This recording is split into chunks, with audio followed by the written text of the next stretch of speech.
Taruna phoned me up one morning and said to me, Caryn, we need to do another Practitioner's Pulse session. I said, great. She said, do you have a topic? And just off the top of my head, I said, well, I've had about 4 or 5 practitioners phone me recently about problematic clients. So maybe that's something we should look at.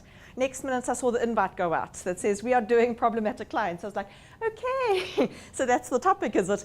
It is a live wire topic. It is a topic that more and more practitioners are phoning to say, Caryn, I've got this client and this is the way they're behaving. What do I do? What are almost my rights and responsibilities towards this client? Okay, and it's a very interesting space that we work in as accountants. We're not normal service providers to the public.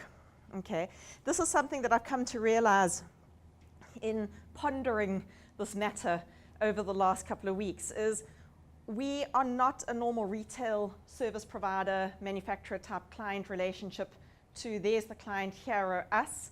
And we have a very different relationship with our client. Okay. I know Jean-Philippe and I, we've had many glasses of wine and spoken for many hours about the fact that one of the skills accountants need, and sometimes we don't always have, is a grounding in psychology. Okay. That we actually really do need to be able to counsel and talk to people because people will tell you all sorts of things, but have you ever noticed how defensive people get the moment you start talking about money? And even with ourselves and everybody else, the moment you start to, the conversation of anybody, ask people one question, how much do you earn? And you see a flip side in the way they behave, okay? Because that makes people feel vulnerable, okay? It makes people feel very uncomfortable often. And the moment you go into they see it linked to their value and their worth. Okay.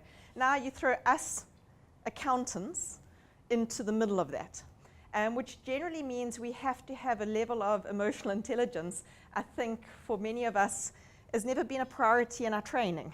Okay. I think we naturally have it because of the leaders and the people that we are. Okay. But it's not something that's ever been focused on. And I think that's sometimes when we meet up against these personalities and come across these issues, it can be quite tricky and difficult to work with at times and quite emotional. Okay, I don't think any of us leave an encounter with a client that, that we feel that we've been wrung out by the end of it. Okay, so when I was sitting thinking about how do we deal with this, and as I said, I'm often the sounding board, where these stories and this came to me is people phoning me either in frustration, as in, Caryn, you won't believe what I had to deal with today, okay? Or, Caryn, what do I do? Or, you know, Caryn, can you believe it? This is what these clients are threatening me with, okay? So it's this place of safety, I think, I've become to a couple of clients, and I sort of wanted to bring it to a broader audience. At the same time, when I was putting this together, I wanted a bit of a positive spin on this, okay? When I was sitting there thinking, problematic clients is quite a negative way to start a Monday morning. Okay, we have enough negativity floating around. My WhatsApp messages, and I've already been bombed by a couple of people that I know on challenges at like 7:30 Monday morning. So we need some positive. So also, one of the ways that I was thinking of structuring this is how do you actually avoid, or how do you try and not land up in that situation when you're dealing with that phone call at 5 o'clock on a Tuesday afternoon? Okay, how can you actually structure and set up a tone that you try and mitigate and that you have 20% or 5% problematic clients and 95% actually where things run smoothly, because it's also being proactive in what you're doing. And I think we've landed up in a situation recently of it's kind of taken us by surprise because there are circumstances that have changed around us that we haven't prepared for. Okay, so there are circumstances changing in the economy, there are circumstances changing with our clients, there are circumstances changing in the profession itself, which has led to misunderstandings, it's led to anxiety, it's led to tension with clients and with ourselves. And we actually need to almost be proactive and think about, sort of anticipate the problem before it arrives. I think to me that's the biggest solution in dealing with problematic clients is not to have them. Okay, to try and set up a system or a structure that before you land up having that argument on a Tuesday afternoon or dealing with the fallout on a Tuesday afternoon, how much of this can you control? because it's thanks to the women's breakfast on Wednesday morning, we were sort of focusing on focus on your controllables, so that there are things that are outside of your control that you just have to go with. As far as the things that are outside of your control that you just have to go with, one of the things that have changed, I was speaking to a colleague of mine, which is actually a schoolmate of mine. We met up on Saturday, and she's also a CA from Cape Town, and we were sort of saying, you know, we're in this profession. It's not the profession we joined 20 years ago. Okay. The profession we joined 20 years ago did not look like, and looking around the room, you can add some years onto that. But the profession we joined is not the profession the trainees are joining now. Okay, it's a different profession, for good and for bad. It's for all sorts of circumstances. It's evolved over the decades. So we often sit down with the mentality of when we joined, life was like this, and clients treated us like this, and we were able to treat clients like that and be like this, and it's not that anymore. So what do we need to shift mentality, but we also need to reteach our clients as to the role we play in their lives. You know, I'll never forget it. Quite a few years ago, it was quite an impactful statement. Somebody said to me, is you teach people how to treat you. Okay, you teach people how to treat you. And I don't think we always do that very well, because I don't think our boundary is always very good. As accountants, we are problem solvers. And we often take on our clients' problems more than I think we should. Why do you think we struggle so much with this concept of independence? It's a very big problem. I have those emails daily of, am I independent? These are the facts of the situation. Caryn, please tell me, am I independent? Okay. Why are we struggling with knowing where our boundary lines are? Because we often want to help our clients more than we should. And it's very difficult for us to have that moment of saying, not my circus, not my monkeys. Okay, not my problem. And I mean that as in, yeah, sometimes you've got to be very careful what we say nowadays. Okay, but that classic saying of, it's not my circus, it's not, those aren't my problems, those are my clients' problems. And you want to, because often we can see the solutions, but then is our client ready to hear the solution? Have we prepared them for, there's the psychology again. How do we present the solution to our clients in a way that they're open to it? Do we know how to do that? Okay, it's not such an easy situation. So I can see where these problems have come from. I can see why we are sitting with challenges we never had in the past. Plus, to add, I don't want to say insult to injury, I spend more time talking to lawyers than I do accountants almost lately in the last year and a half. Okay, the legal profession are definitely on the fringes of our profession. We should be more involved in their profession, because we need to actually explain to them and counsel with them what is happening in our profession and what they need to know. Often there's an overlap in the professions, and there is, welcome. No, welcome. And often there is a run to, or a threat of, you know, we become a very litigative society as well. Okay, it's that worldwide view of, well, we'll go to the lawyers. Okay. So in my mind, the first step is to set up a situation where we can avoid problematic clients. We don't want them. But I was getting back to the environment we're in at the moment. Often when I speak to clients, and clients being the practitioners, I have to remind ourselves that we live in an environment nowadays that has changed over the last few decades. It's a much more high-risk environment than it was a few years ago. Okay, for various reasons. It is a much more high-risk environment than it was. I think it was high-risk in the past, but we maybe never felt it.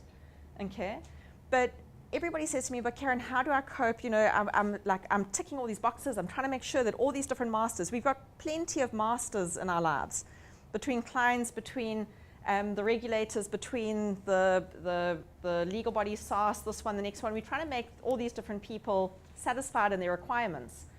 How do I sleep at night? And I said, one of the things that you just got to acknowledge is that we sleep with predators. Okay, we do. We are surrounded by predators. That is the world that we live in. We live in a world where there are, now choose your landscape. I'm in Durban, so I'll say sharks. Okay, my husband went to go watch the Meg this weekend, so apparently it's the new one. Jaws is back. But you've got, we do have, there's nothing that's going to stop you from going into the ocean for most of us. Even though we know that sharks are swimming around us, we're just going to take precautions. Okay, if you're going to go to the Kruger or into the bush, you're going to know that there are lions and big cats and that around, but you're not going to be silly and do things you shouldn't do. So there are precautions you can take, again, by being proactive, but you're not going to get rid of the sharks and the lions. They are here, okay? You're going to have certain clients that you're going to be involved with, which are high-risk clients to be involved with. Are you prepared? Some practices, they are very risk-averse. And they'll spot this client and say, not going there, not worth it. Other practices are risk takers. They're like, yeah, we know this client is a difficult client, but we're prepared to manage the situation. Okay, so if you're going to go into the environment you're going to go into it knowingly and put the necessary proactive things in place. Stay in the car, okay? Stay in the cage. If you're going to free dive with sharks, make that a conscious decision, okay? So there are a couple of things. I've also decided that Monday morning, pictures are most probably going to be wanted. Secondly, I've got an analogy that's going to run through today, which I think is rather appropriate and hopefully a bit lighthearted. But I think if you sit and think about it, it makes sense. First off, these are my opinions and my views. And this is me as an observer to the profession. Okay? I have clients, but my clients generally are you. You're not problematic. Okay?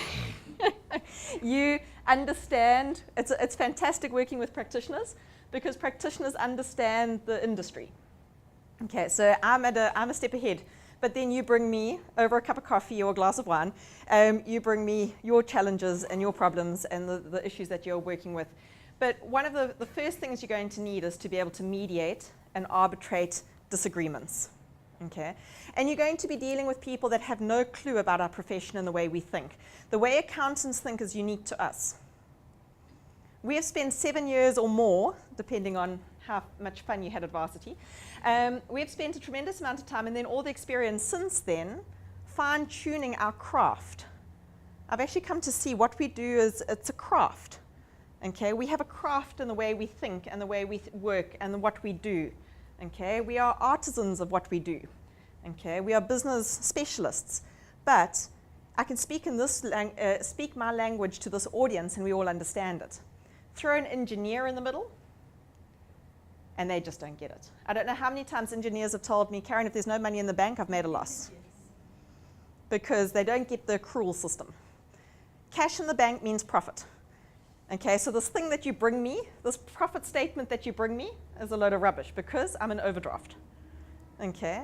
I don't understand what you're trying to explain to me. I don't understand because they work with a different discourse. They work in a different space. They work with very concrete ideas and concepts. Okay, then you go to, it's the 1 + 1 joke. You go to an engineer and you say 1 + 1, absolutely positively 2. You go to a lawyer, what's 1 + 1? Well, based on past precedents and case law, it would appear that I could suggest that the answer is 2. And you go to an accountant, what's 1 + 1? What would you like it to be? Okay, valuations. But we work in a different space with a different type of thinking. But we work in all industries and all spaces and facets. Our clients come from everywhere. So we've got to be able to interpret our language to them in a way that they understand. Okay, the first problematic client you're going to have is one that doesn't understand the message you're trying to get across to them. Okay, whether it's good news or bad news. Okay, so just because you're right does not mean that I am wrong. We just see things from different sides. You're either getting a 6 or a 9, an M or a W, an N or a U. You can use various different things. But I think one of the first things you sit down and say to people, I'm coming at this from a financial perspective. You're coming at it from a technical engineering perspective. They are not the same thing. Okay, they play different roles in life. So there's a very important space to sit down and just, my other favorite one is, one of the biggest mistakes we make is assuming other people think the way we think. Okay. When you go out to come as an industry, you realize how lonely you are as an accountant. Okay, any of us have spent time in as an industry, you are lonely. Nobody else gets you. Okay, your jokes fall flat. Okay, you are that odd child in life. Because, and until then you bump up against another accountant and it's like you've come home. Okay, because somebody else understands you. Okay. And that is one of the problems I think we often also face, is that when you're you can see a problem or a solution incredibly clearly, and your client doesn't get it. Okay, they just don't get it. So we've got to step back. The responsibility rests on our shoulders to step back and say, well, how can I explain this to them? You know, I spend quite a bit of my life lately. In the last 2 years, I've been spending quite a bit of my space between directors and auditors. I joke and say, you know, I'm calling myself the interpreter, because I spend time with boards of directors who are business orientated, and then the auditor on the other side, and sort of saying, okay, well, this provision for doubtful debts, this credit loss allowance account. Okay, the auditor wants this, but this is what you're doing. Why is it that there's a mismatch? Why? At the end of the day, they're both actually doing the same thing. They're wanting the same thing, but the client doesn't understand what the auditor is expecting of them, and the auditor just can't seem to get across to the client, this is what I need you to think about and to do. And it just needs a change of perspective. Okay. One of the challenges we have now, especially with the auditing profession, is you sit with an independence issue of not sometimes being able to have the conversation you need to have, and the client doesn't understand what happened. You were his best friend. You were helping him. You were holding his hand. You were walking down this hard, rough path with them, and then suddenly you abandoned them. Wow, where did you go? Okay? And they don't understand. As much as you try and explain to them that there's this independence issue, there's the Companies Act, we're not allowed to do this anymore, we've got to put our Bentley belt on, and we've got to have the space between us now. It's for our protection and for your protection. And they just see that you have abandoned them. Okay? And now they're upset because now somebody else has to come and explain this to them. Okay? And then they start forming an attachment to this other person. Okay, because this other person is holding their hand and working with them, and then you become the enemy. Okay, and then you're wondering, why is it that I'm getting the cold shoulder when we were best friends before? And then you remember familiarity, you're not allowed to be best friends anymore. Can you start to see how the environment has changed? I remember about a couple of years ago when the Companies Act first came out, and we were going around with the ethics code, and we were talking. One of the practitioners turned around to me with a very solemn face and said, Caryn, you've just ruined my entire business model for the last 20 years. Because I used to sell myself as a one-stop shop. That was my strategy. That was my marketing strategy. I am a one-stop shop. You can come to me and I will solve all your problems, and you just go away and sleep well at night. I can no longer do that for my clients, and the clients are feeling it. They don't know why they're feeling it, but they do feel this pull away. Okay, and it's about relationships. Okay, so there's a change. We understand within the profession why we've had to do it.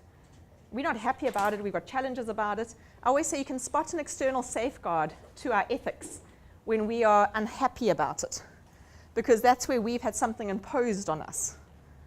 Now, can you imagine if we're unhappy with it, how the client feels?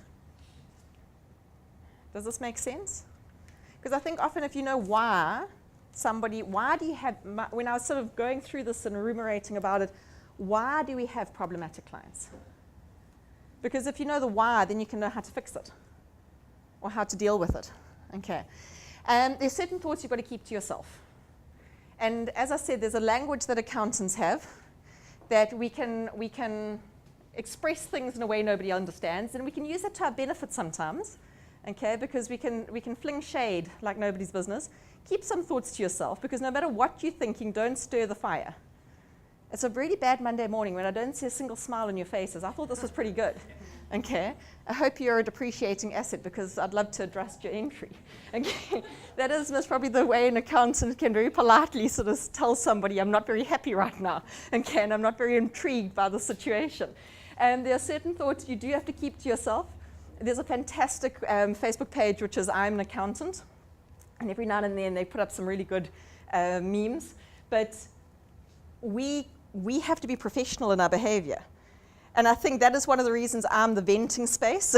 Because sometimes you just have to get on the phone to somebody and release the tension. Because in front of your client, you have to keep it all in. Isn't that the hardest thing? I had one client say to me, they were at a supper. And a client was at the dinner, but they didn't realize that she was a partner in the practice. So obviously there was a client to the practice, but with one of the other partners. So this client had no idea that she was a partner to the practice. And this client was venting very publicly about what they thought about this practice. Okay? And she was sitting at this dinner, and this person had no idea who she was. okay, because it was a social event. And she said, Caryn, I had to go to the bathroom and I had to go and breathe. Okay, and I couldn't say anything back because of confidentiality and I couldn't defend. I couldn't stand up and shake my fist and say, but you didn't get your stuff to us on time and you didn't do this. And all of this that you're complaining about, actually you were party to the problem. You've got to keep things to yourself. Okay, you can't retaliate. There's that professionalism that you have to keep. Okay, Monday morning you'll be speaking to your partner in the partners meeting and saying, by the way, you might want to manage this client a bit better because, when somebody's unhappy, they tell 100 people. And there's your reputation. But in that situation, there are thoughts you've got to keep to yourself. Okay.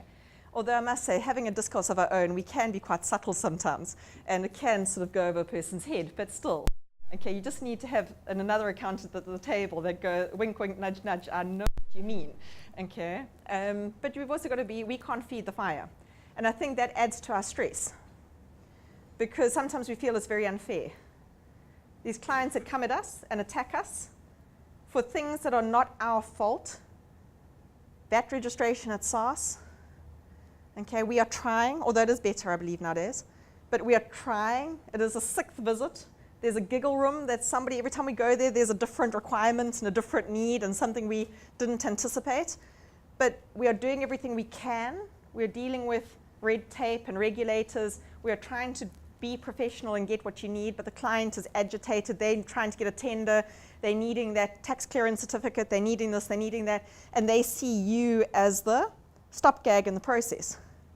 Plus, you can't charge them all your time because you said you would charge them so much for VAT registration, and you have just spent 6 hours trying to get it sorted out, which should have been a simple process. So our stress levels also get high, and there is the risk of us responding when we've got to hold it back. Okay, and that is what is your secret pleasure? Mine's running. Okay, my husband always laughs and says when I get home, it's like, you need to go to the treadmill. I'm like, okay, I need to go and burn some stress. I need to go and get rid of some of this, and I can't take it out on the person I want to take it out on because it's not professional. Our code of conduct is there for more than one reason. Okay, and that professional behavior, dealing with problematic clients, it actually is one of the spaces that you have to hold on to with a white-knuckled grip sometimes. Because we are human as well, okay? And we've got to diffuse the situation, not antagonize and make it worse. Does this resonate? Are you hearing and feeling it? Haven't you also had some conversations which you started out very smiling, nice, and 5 minutes later you're like, how did that happen? Where did that come from? I thought we were on the same page. I thought we were both having a good morning. Okay. Interesting, when I was doing this session and putting it together, I thought, okay, well, let me go and look at some customer service quotes. That's a good place to go and look. And then I realized we do not have normal customer service with accountants and professionals because the customer's always right. No, they're not. Okay. You've got to do everything for your customer. No, you don't. Because sometimes your customer's doing things they shouldn't be doing.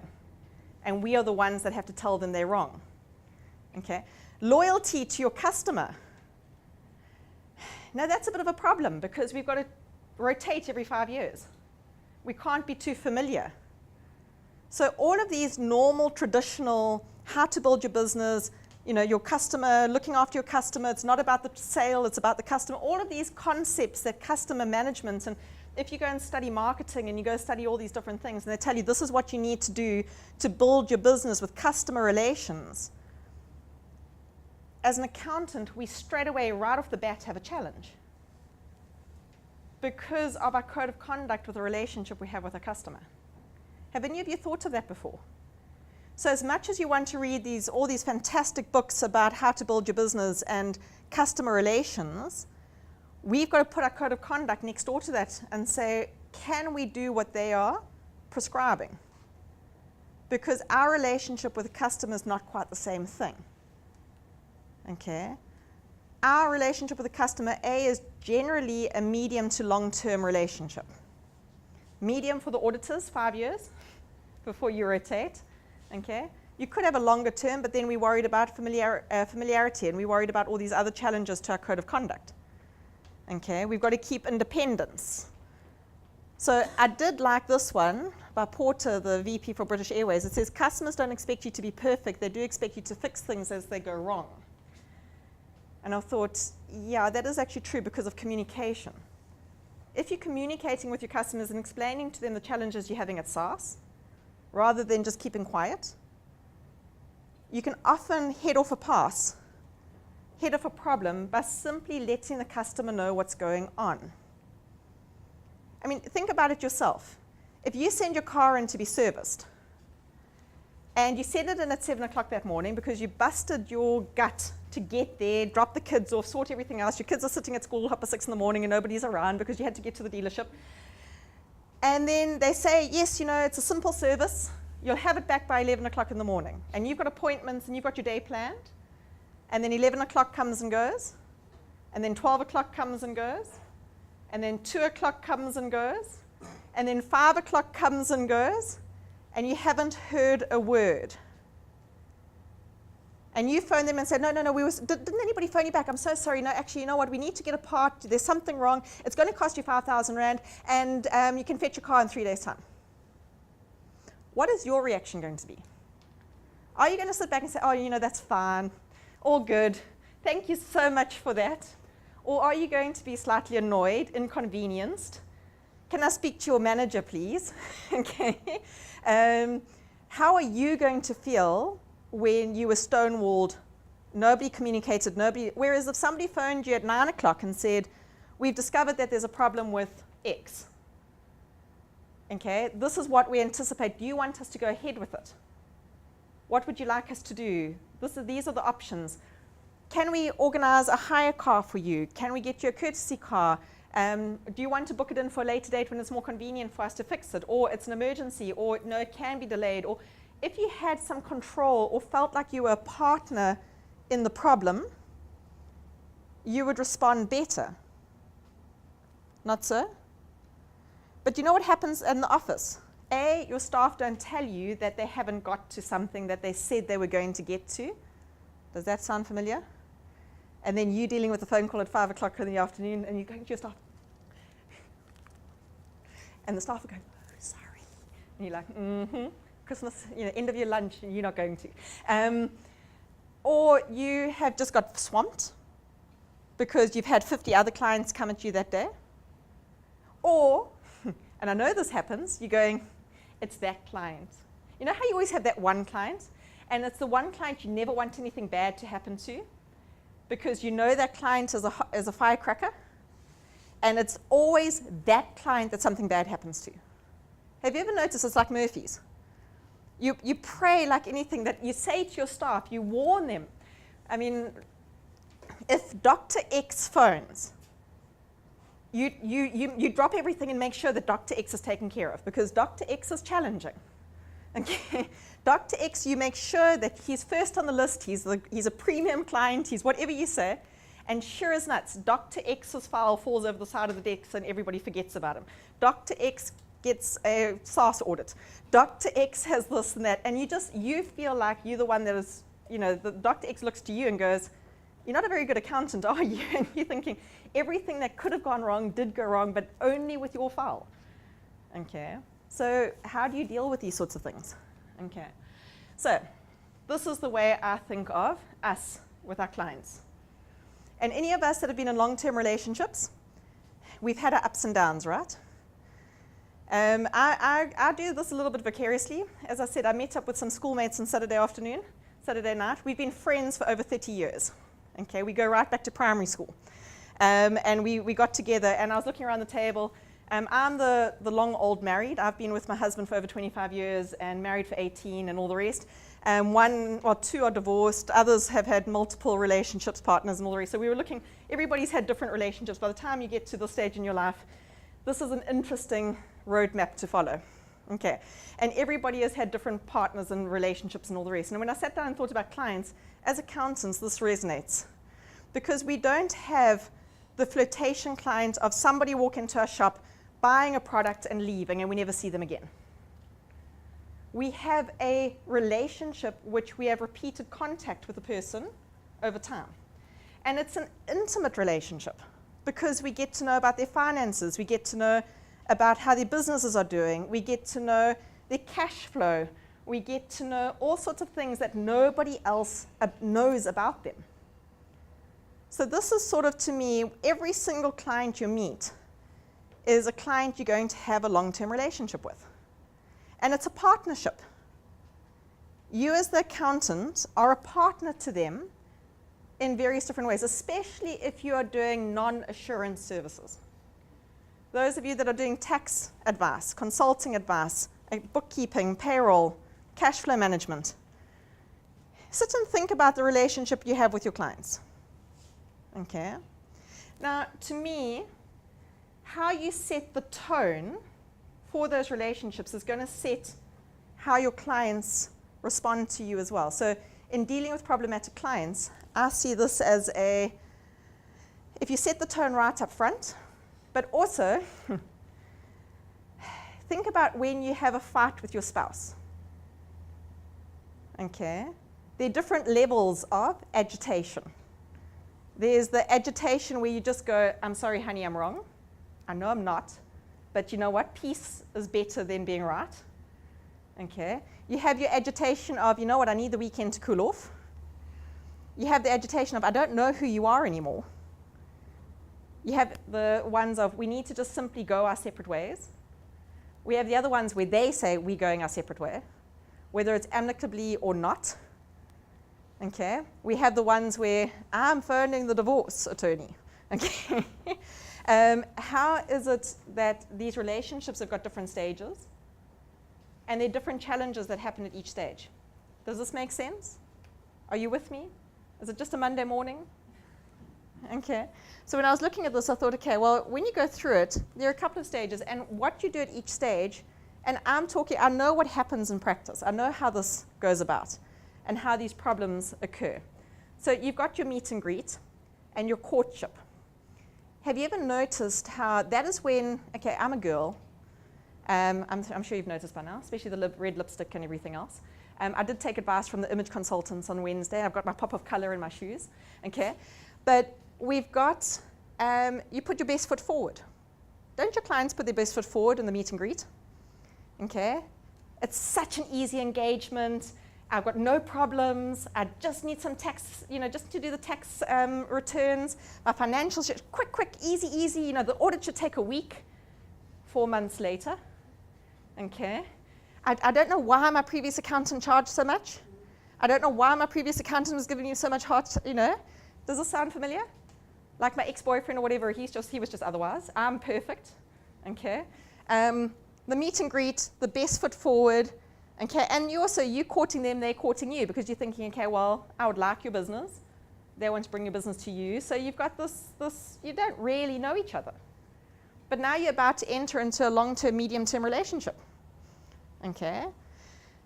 Watch what you do. Then there's the courtship. Okay, well, you know what? I need to see your financials from last year. Okay, can I start? I need to quote. I need to set up terms of reference. And what is it that you're actually needing me to do? The engagement. I think it's rather appropriate that the engagement is called the engagement because to me, the engagement letter. We don't do an engagement ring. Okay, we offer an engagement letter. Okay? Antenuptial and ANC. Okay? We sort out things properly up front. If you're not sorting out things out properly up front, can I say the hardship at the end? How many of you sit down with your clients and go, you got married in community of property, you got married, where's your ANC agreement? Didn't you think about things in the beginning for the end? And then I sit down with clients that come to me and said, yeah, I said, where's your engagement letter with your client? You know what? They just needed it done in a hurry. I was like, this is a Las Vegas marriage. Okay, you got caught up in the moment, you needed it done in a hurry, and now you've got problems. Okay, because there's no engagement letter. So sometimes you actually have to slow things down. Okay, I know it's exciting and fun and passionate in the beginning, but you've got to slow things down, get the paperwork sorted out so that you can go forward. Then you enter into the marriage. Okay, this is now the relationship as things go on. But as with everything, you need to keep on reassessing. Are your goals still the same? Are your plans still the same? Are you still heading in the same direction? Are you still the same people that you think you are? Okay? Or are you in different spaces and places? Okay? And in that marriage, what are the tricks and the problems that happen? Okay. And then, unfortunately, in our relationship, we're not going to have a happy ever after. Because there is going to come a time where we need to part ways. Okay. We hope it's going to be amicable, but just like when that contractor comes to your house and says that they're going to be there for 4 months to build on the renovations, and then a year later they're still there, and then eventually you never want to see their face ever again. Okay. And it's got, the contractor's a very nice person, but you've just had enough of each other. Okay. The same with here is that you might need to do a partner swap because of rotation, and your client just doesn't get on with the new partner. Personality clashes, there's sorts of issues that happen. Maybe their business has outgrown you, or maybe they're downscaling and whatever the situation is. The other thing with this, okay, there's another reason I've equated it to a long-term relationship. Choose your partners carefully. You're not going to be just a 2-week engagement. You're going to be involved with this personality for a while. Can you be involved with this other personality for a while? Your reputation is going to be attached to theirs. The way they behave, the way they carry on, how they do business, you're going to attach yourself to them, just like you do in a long-term relationship. Okay, are you happy with that? So when SAICA and URBA and our professional bodies say to us, it's really important to assess an engagement before you start, and more important for me, to assess continuation of engagements, because it's not just a 2-week relationship. It's an ongoing thing. And I think this is where we fall down often. Okay. So there are going to be lots of case studies that I think we need to talk about. You're very quiet, which is worrying me. Okay. Some of the ideas that I came back, and again, going back to that dating circle, listening to my friends, they talk about this gentleman that they've met. I think about a client that I've heard about. Okay. My favorite one is the top one. That is the one I come across the most often, the aggressive client. Okay. The one that thinks sometimes that if they're just aggressive and in your face, they can make you do what they want you to do. And the fact that you've got people that don't understand that not everybody needs an accountant. You can be happily in your 40s and 50s single. You don't need to be hooked up. Okay. You can be on your own. You don't need to take on a client. They need us more than we need them. The other side of this, I would rather have 50 good clients than 150 clients that I'm chasing after, trying to sort out, that are chasing me, that are giving me a hard time, that I'm investing energy in. Somebody said to me a while back that time was limited, and somebody counted them and said time is not the limitation, energy is the limitation. Isn't it amazing how you can have the same 24-hour day, and one day you can get a phenomenal amount of work done, and another day you're lucky to get out of bed and brush your teeth? Okay. Energy is the resource, not time. Okay, and you've got some clients that are vampire suckers. Okay, they suck your energy. Have you noticed that? Have you ever looked at your diary and you see an appointment and you just deflate? It's like, did you have to book that one today? Okay, I had such good plans for the day, and then I saw that client in the diary. And you know that client, after that client, you need to go to the pub, you need to go to somewhere, you just need to get away. Okay, because that client, and then another client, they'll book and you get energized. You know this client is going to bring you interesting work. You know this client pays well, takes your advice, works with you. It's a fun relationship to have. Who do I want you to book your diary full with? You need to spend more time on the good clients and the clients that don't feed. And you know that your energy sucker is going to be somebody else's fun client. Have you ever noticed that? Especially if you've got partners and then you still say, you get this client and you're like, oh, personality-wise, we just don't mix. But then your partner goes, but he's so nice. I work so well with him. Well, then you take that client, I'll take this client.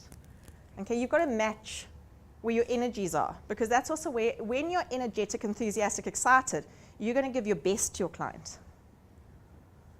Do you think your client is going to enjoy coming into the office when you are like, hi? I need to go. Okay. If your client does not feel like you're committed to the relationship, they're going to pick up on it. Okay, just by the way. The needy client. We also know this client, don't we? The one that can't take 2 steps out their front door without phoning you. Like, should I do this? Should I go left? Should I go right? And then, I don't know, I've had the clients where at 4 o'clock in the morning, I'm getting WhatsApps and SMSs. Okay? And then it's sort of like they just seem to phone you all the time, and they've always got to, there's got to be something. They've got to, can we do this? Can we do that? You've done your job too well. Okay? They rely on you so much. But then, the funny thing about the needy client is when you send the invoice. And they don't need you so much anymore. Okay? Because they suddenly realize that all that time you invested with them cost. And then they're like, but I thought we were friends. I thought you liked me. I thought you were, I was phoning you at 5 o'clock in the afternoon because I thought that was when you'd stop charging. Okay. Your charge-out clock finished at 5 o'clock, and if I phoned you at 5 o'clock, it was after hours, and therefore, what do you mean you charge double when it's 5 o'clock? Okay. You teach people how to treat you. Okay. If you always answer the phone call at 6 o'clock at night, that client is always going to phone you at 6 o'clock at night. Okay. If you always answer the phone call, if you respond to those texts at 4 in the morning, they know you're awake. Okay. And they're going to be coming back to you. If you always give the freebies away, this is one thing the attorneys get right. I was speaking to a couple of attorneys, and they say they charge hard and heavy up front, because then clients think twice about picking up the phone. Okay? Think about that. I'm not so saying, we're in different ethical spaces and different ways that we work with the clients, but they've got the concept of if a client realizes that when they phone them, they get charged, they then phone them just when they need them. They respect their time. Okay? The client that knows everything already. Those are the fun ones. Okay. I always remember Jane O'Connor of Shame. I hear she's resigned or retired now. She was there for quite a long time for disciplinary at Urba. Okay. I always remember going way back in the day, her saying that any young newly qualified CA, there are 3 clients you should stay away from. Homeowners associations, because you're going to referee. You basically buy your black and white T-shirt straight away and a whistle, because you're going to be blowing the whistle and refereeing between trustees. Doctors, because doctors know everything about everything all the time, and those of us that work with doctors know that it's very difficult to explain to them they have to pay tax. And retired CAs. Because retired CAs, in my day there were 4 standards, and there were only 4 standards. What do you mean that there are now 58? Okay. A debit and a credit has not changed since Pascali back in 400 years ago. And then you have to tell them, Jean's telling us now we're going to a single entry system. That just blows their mind. Okay. So you've got clients that know everything already. They've listened to News 24. Okay. They have watched this, and they've gone there, and they've Googled. Okay.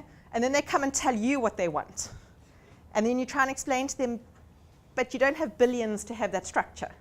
Or, yes, that works for so-and-so, but it won't work for you. Or they've come from the Sunday Bra, and they sit down and say, we need a trust. And you're like, no, you don't need a trust. And they're like, but everybody's told us we need a trust. I need a trust. And then you send them the bill, and they go, I don't need a trust anymore. Okay? But you've got these clients that know everything, and so to try and explain to them that what they're doing is wrong, they don't want to hear it from you because that's not what they know in their heads. You're going to lose that battle, okay? Unless you can somehow get into their psyche and take the knowledge and twist it around. So if you like a good challenge, these are good challenge clients, okay? If you're good, I've got one accountant that I work with that absolutely has an issue with engineers. I don't know what it is, but he sees an engineer coming and he already starts lacing up his boxing gloves, okay? And the engineers see him, it's like a love-hate relationship between the two of them. They seem to be attracted to each other. It's like an unhealthy relationship. They're attracted to each other, but they fight constantly. But he loves it, and he says to me, but Caryn, it's like so much fun to fight with him. I'm like, but you bring so much stress into your life, okay? But he just enjoys it. And even all the managers sort of go, oh no, he's taken on an engineering client, here we go, okay? It's almost like he looks for a bit of spark in his life. The other favorite client, the lastminute.com client. You know, the one that is going to walk out, I bet you anything. What's today's date, the 13th? We've got 2 weeks until end of August. Provisional tax, financial statements need to be signed off. By the way, I respect you being here this morning. Okay. 2 weeks. How many of your clients are going to rock up between now and then and say, I need to get my provisional taxes done? Here's my box. Here's my paper bag. Okay, and my receipts are just all mixed up. Okay, please can you sort it out and make it go away, and don't you dare miss deadline. Okay, or the one that phones you and says, I've got a business opportunity, but they need management accounts. And you're like, oh, that's fine. When do you need them by? Well, the meeting with the bank is this afternoon. Okay, and you're like, no, that's not going to happen. Now, why isn't it going to happen? It's got to happen. You've got to make it happen. You know, it's your problem now that this isn't happening. I mean, I've got one of the aggressive clients that I've dealt with, well, my practitioners have dealt with, was threatening to sue her because they brought their stuff. She looked at it and said, there's no ways we're going to get this VAT return in on time with the level of the work that's so behind. He wanted to take her to the attorneys because now she's put him in a worse position than he was before. And she's like, but I didn't, you know, I looked at the work. As soon as I was aware that this work I was not able to meet the deadline, I informed you so that, no, now this is all your problem. You know, his problem, the moment he put the box on her desk, he absolved himself from the problem. No. Okay. There's only so much you can do, and you only have so much resource. Okay. The lastminute.com is also the panicky. They can become aggressive and they can become needy. Okay. And they can also be the ones that phone you every 5 minutes. Is it done yet? Is it done yet? And it's like, if I wasn't on the phone to you, I could be working on it. Okay, so can I please put the phone down? And then you have to sort of soothe them a little bit. And it's okay, we'll get this done. And also the one that sends it to, I'm sure some of you had this last week. Wednesday, 4 o'clock, phone. I need to get this done. By when? Well, tomorrow, but tomorrow's a public holiday. That's okay, don't you work public holidays? You know, don't you work through the night?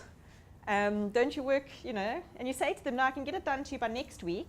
No, that's too long away. Well, you know, why can't you do it now for me? Okay, it's not like you don't have however many other clients to service as well. Okay, where they don't realize that they are not your only client. Okay, that's the other fun one. The stalker client. I just thought this was a fun one to think about. The one that just doesn't go away. Okay, the one that is just always around.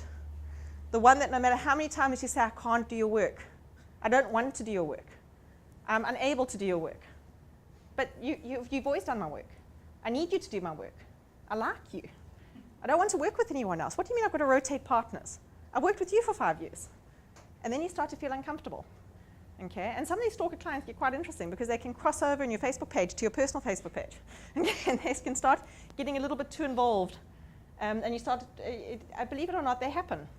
Okay? Maybe I come from a small town, but the stalker client, the one that just is a little bit too there around and you can't get the distance that you need from them. Okay?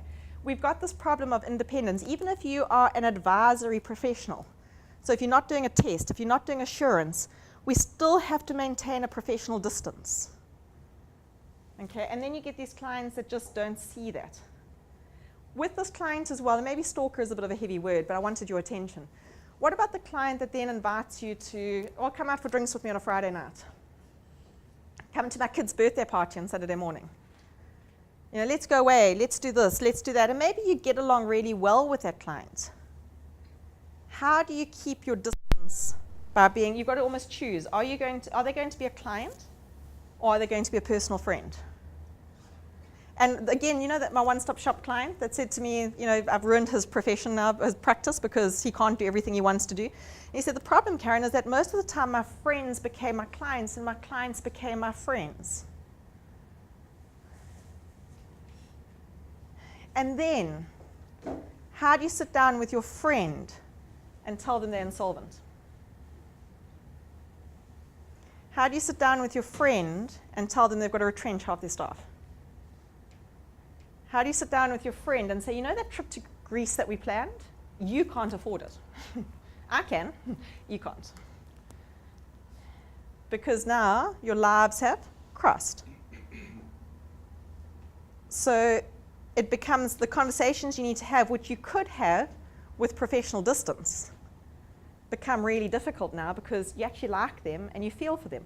That's also where you land up with a needy client sometime as well, because they're your friends and they think that, well, the other client is well, not client, but the personality is where they want free tax advice everywhere you go. You know, you can start to understand. I sometimes laugh when I go to parties and they say, Caryn, what do you do? And I say, I teach. Okay? Because sometimes I'm just not in the mood to deal with discussing the financial policies of the country, what is happening in the latest budget, you land up with this whole conversation for the whole kids' party about all this stuff. And sometimes, actually I just wanted to go sing happy birthday to the 5-year-old. Okay, I didn't actually want to be involved in all this heavy stuff because I came with a different, and then you go, yes, professionalism, I am a chartered accountant, people see me as this, but it's hard, okay? But then they're also your clients, and your clients are you, and it gets very interesting, okay? Is this knocking on doors here? Are you recognizing some of this? The ultimate, and you see, I even found a SAICA meme, okay? Name's always on about us using Facebook and Twitter and Instagram while we're in training. Surround yourself with assets, not liabilities. Okay, you see, we've got our own language here. But it is very true. When you find your clients, find the ones that, A, are healthy for your practice. I've got another one coming up. That one. Okay? We're constantly complaining about how much work we have. We're constantly saying that we're overloaded, overwhelmed. This next 2 weeks, I'm guessing you're going to average about 2 to 3 hours sleep a night. Okay? Because just to make deadlines, it's just going to be a rush. Okay? All of us, I know, because I know that all my accountants take leave in the first week of September, and generally, Carmen and I joke and call it the accountant zombie look. That's straight after prop tax season. Because you bump into an accountant and they've got this sort of very pasty, pale, lack of sleep, jittering from the coffee overload, okay? And you say to them, are you okay? Your prop tax season just finished. Okay, and you're like, okay, just take a breath. So we are working, and people have also said to me often in recent times, we don't have our lull periods anymore. We are flat out non-stop. We used to have our quiet periods and our busy periods, and nowadays it's just like the same speed, non-stop. Okay, so you know what I take from that? We can prune the rose bush. I think a really important thing is to go back to our client lists and reassess our clients and say, well, which clients are our ones that feed us, pay nicely, we're happy to work with, we see a good long-term relationship with, and which clients just actually suck the life out of us. We don't have to have them as clients. This is quite a concept. We don't have to have them as clients. We actually are fully within our right to say thank you, but no thank you. Isn't that a bit of a thought? Okay, but we've got this idea that we always have to help everyone. Maybe accountants, we've got a bit of a savior complex. Okay, we want to help everyone, we want to sort everybody else's problems out, and their problems become our problems. But if you go through your client list, I'm sure most of you can go through your client list and take 10, 15, 20% of your clients and say, thank you, but no thank you, because those clients are either aggressive clients, needy clients, clients that don't pay, clients that are always on your case, challenging you, arguing, just you're investing 80, 20%. But there you're investing 80% of your time for clients that pay 20% of your fees. That's the wrong way for the ratio to work. The other side to it is, and I'll get to it now, is are you spreading yourself too thin over too many places? Because if you go back to your code of conduct and say due care, if you're going to give due care to your clients and give the best to your clients, do you have time to actually spend on the clients to what they deserve? Or are you just pumping everything out just to get things done because there's so much to do? So if you've got that balance, how did you land up there? Okay. Sometimes you've got to step back, prune the rose bush. And I mean, I've got black thumbs. I can't grow a thing. Things grow in spite of me. I mean, even cactuses die in my house. Okay. But every now and then, you've got to actually go through that rose bush, that winter season, that fire burning season. Cut back, so that you can have regrowth on the good stuff. And you know the amazing thing, when you sit down with a client and say to them, I actually can't do your work anymore. You never ever say you're unwilling to, you don't want them. Okay, but when you actually sit down and say, I can't, and if they really want you and they're actually committed to maintaining this relationship, they'll come back and say, well, what can we do to keep you as a client or keep you as our accountant? Because sometimes, don't you find, you've taken on work at a pro bono rate or at a lesser rate or something like that, and then they've landed up being a bit of an albatross around your neck. And when you say to them, look, I actually can't do this anymore, I don't have the capacity or resources to service your work, and they say, well, we're happy to pay more, we do this or do that, well, then that client might actually become from an albatross to a dove. It might become a good thing. Otherwise, what are you losing by letting them go? You're making space to attract the clients you want, the clients that are good for you, the clients that feed you and make you healthy. Okay? But sometimes we're too scared to prune the rose bush because we don't have faith that the blooms will be more beautiful in the next season. Okay? But we are working ourselves into the ground, and I think most of the time we're working ourselves into the ground for clients that we don't need to. Does this make sense? And the clients also that just think they have a right to have an accountant. And then they can behave badly. You don't have to put up with that. It's just going to add more stress on you. I'm a big believer, now we've also spoken often about mental health. And I think a lot of your mental health as a practitioner is having clients that drain you. And you'll find that one client, can you all think about that one client that you'd be happy not to see again? And if you had to actually have to say goodbye to that client, and except for auditing, most of your clients you can withdraw from that engagement relatively simply. Okay? You've got certain promises that you've got to keep and certain places you've got to get to, but most clients, it's except for auditing, where to exit the engagement might be a bit more difficult because you've got to get to the end of the engagement and sign your audit report. Okay, but with consulting and tax advice and compilation, bookkeeping and all the rest, you can actually exit a lot easier. If you had to just picture in your head for a moment saying goodbye to that client, I bet most of you would just sit up a little bit more, your lungs would fill, you would feel relief. Yes, no? Okay.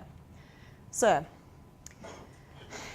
for the ones that you can't say goodbye to or you don't want to say goodbye to, because although you might have a challenging, there's some relationships that start off a bit rocky, but then when you sort out the misunderstandings and you sort out the challenges and you get things sorted out, at the end they are good relationships to have. So some relationships, if you look at the long game, you're prepared to put out, I'm not saying run away, I'm not sort of saying get out of everything, I'm just saying some relationships are worth the work. Okay, some relationships, it's worth putting in the time and effort to get them to understand, to get them on the right track, to rehabilitate sometimes. Okay, sometimes your clients just don't know that this is the way they need to behave or this is what they need to do, but once they understand and once they see the benefit, then then they'll do anything and everything to work well with you. So I also like this picture because I think sometimes that's how it feels. It feels like you're pulling against each other, you're fighting with each other, but this is where our strategy and our leadership and our analytical thinking needs to come in to get down to the bottom. Because with some of our clients, we can actually get to a situation that we both benefit. Okay. But the point being is at the top, and please note in all of this, the donkeys are attached to each other. The reason you've got the problem is that the donkeys are attached to each other. And that is your relationship with your client. You're not separate from each other. I mean, we often talk about reputation being linked to each other's. That's why you've got to choose your clients carefully. Okay. And sometimes they just have a bad day. Okay. Can we also acknowledge that? Sometimes your clients just have a bad day. The bank phoned, their staff gave a hard time, their spouse was complaining about something in the morning, and then you phoned with the provisional tax and said, please sign here. And you were just the one that received it. Okay. Just keep that in mind as well. Okay. So I must just keep an eye on time because I know that you'll want to have a break for some coffee, but set yourself up for success. Now, this is something Naeem was talking about when you were saying that there's youngsters that are coming to set up practice. If you go back to your early days, for some of us, that was a long time ago, and for some of us, not so long. But if you're about to go out into the dating world or into the courtship world, and you're about to go look for these other partners in your business or wherever it is, don't you have to set the right tone? Okay, because one thing I've learned is that like attracts like. Okay, like attracts like. Haven't you noticed this? I see it with the kids. The sporty kids attract the sporty kids. The academic kids attract the academic kids. The bad influence kids attract the bad influence kids. Okay, and the like attracts like. And you won't believe it, but you're actually putting out these vibes into business. I mean, I had this very interesting discussion with some friends where they were a bit, should I just say a bit naughty? And have you ever had, well, actually, no, let me not use that conversation. Let me use another one. Have you ever noticed if, like, girls and that, when we're pregnant, suddenly you see all the pregnant moms? Okay, when you're newly engaged, whatever, suddenly everybody's got a ring on their finger. Okay, when you are interested in home improvement, all you see is home improvement magazines and everything else like that. Like attracts like. You get attracted and focused to what's in your mind. Okay, so do you know what you want? Do you know the type of client you want? Do you know your personality to know the type of personality that will work well with you? As accountants, we're very bad at self-reflection. Because you know what most of us do? We qualify and we go out and say we're going to be an accountant and this is what we're going to do. And we forget we're in business. Okay, we forget we're in business. So do you know what your perfect client looks like? Who is your perfect client? What business are they in? Okay. What is their strategy in business? Where are they going? What services can you offer them? How can you help them grow? I'm not a compliance person. So it's very bad for me to say to somebody, I'll help you with your tax returns. That is not going to make me happy. Okay? I'm not going to be the best person to help with your tax returns. I've always said I'm better with people than paper. Okay? That is why I don't sit in an office 8 to 5. I'm here. Okay? So what does your perfect client look like? Who is it that you want your client base in 5 years' time to be made up of? It's not going to happen overnight. But it's just like when you're establishing a garden or you're establishing anything, you've got to plant the seeds that you're going to grow. And you need to be able to track those industries, because if that's your perfect client and that's your output and your end game, what services are you passionate about? Because your passion will translate to your client. And this is something else that is, the profession has changed. We're not a one-stop shop place anymore. We cannot be good at everything. We are not good at everything. Yes, perfectionists, just smooth as ruffled feathers. Okay? We are not perfect at everything, but there are things that we are brilliant at and other things we're okay at. The things that you're brilliant at is what your client is going to be attracted to you for. We need to know that I'm good at this, you're good at that, therefore I'll refer my clients to you when they have that problem, because they'll get the best service and the best energy from you.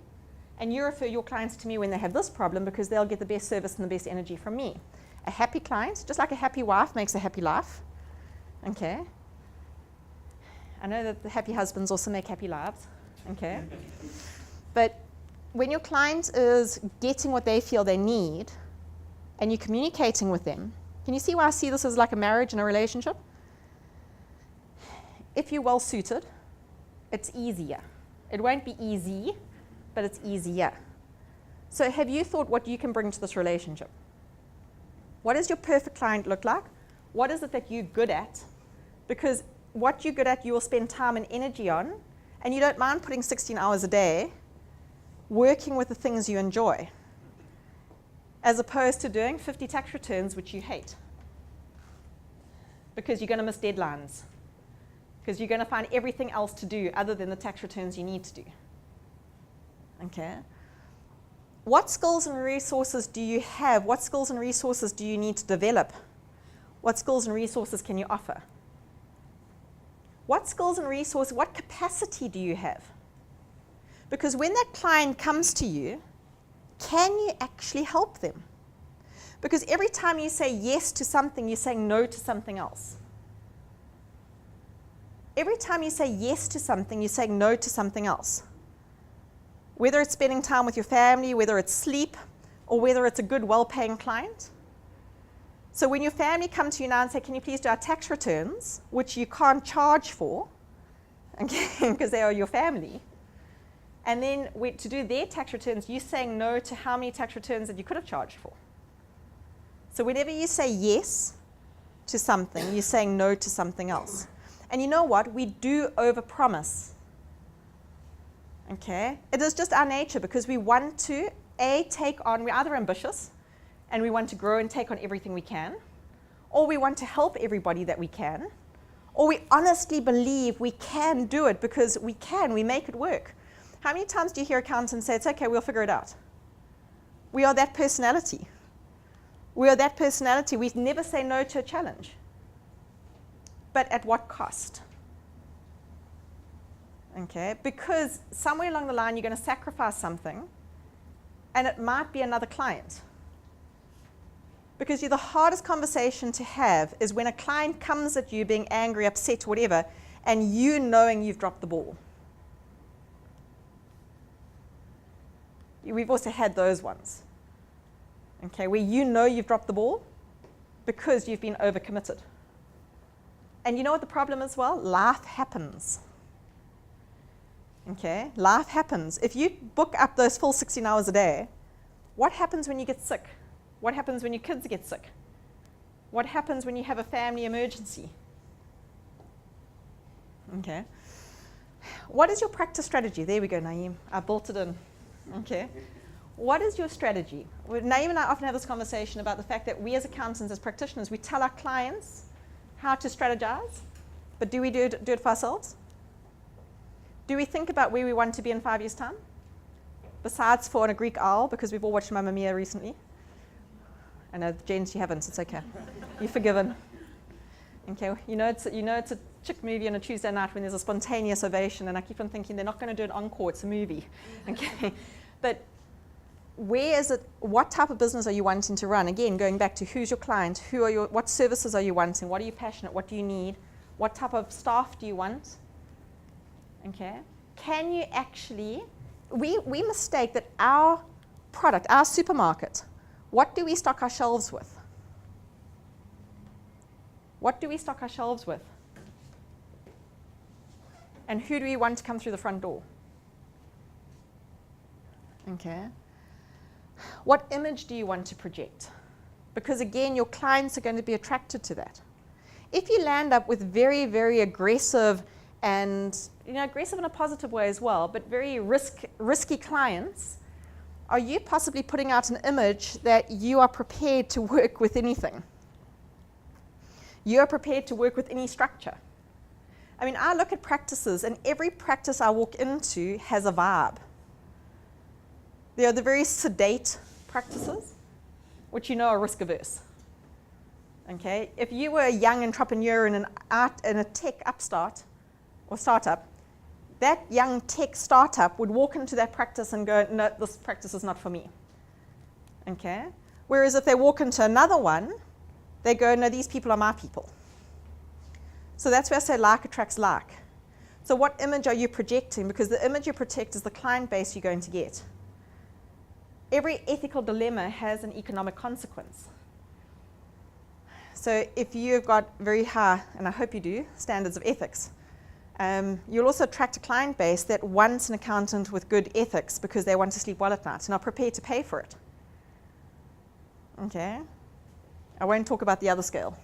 Okay. Big question here. Do you know what you're worth? In the accounting profession, I think we often worry about the fact that we know what our clients' balance sheets look like. And then we don't charge our time. We don't know what we're worth. And then we land up with other challenges. Plus, we deal with liquidations and insolvency cases and all those sorts of challenges. And then we take on clients that can't pay us, clients that are desperate, clients that are emotionally anxious. Okay? we've also got to realize that in order to slow things down and do things properly and give our best to our clients, we actually have to charge what we're worth and add tax. Okay. If you think about the other professionals around us, they don't seem to have the same compassion and empathy about their clients' balance sheets because they're aware of the service that they are offering their clients.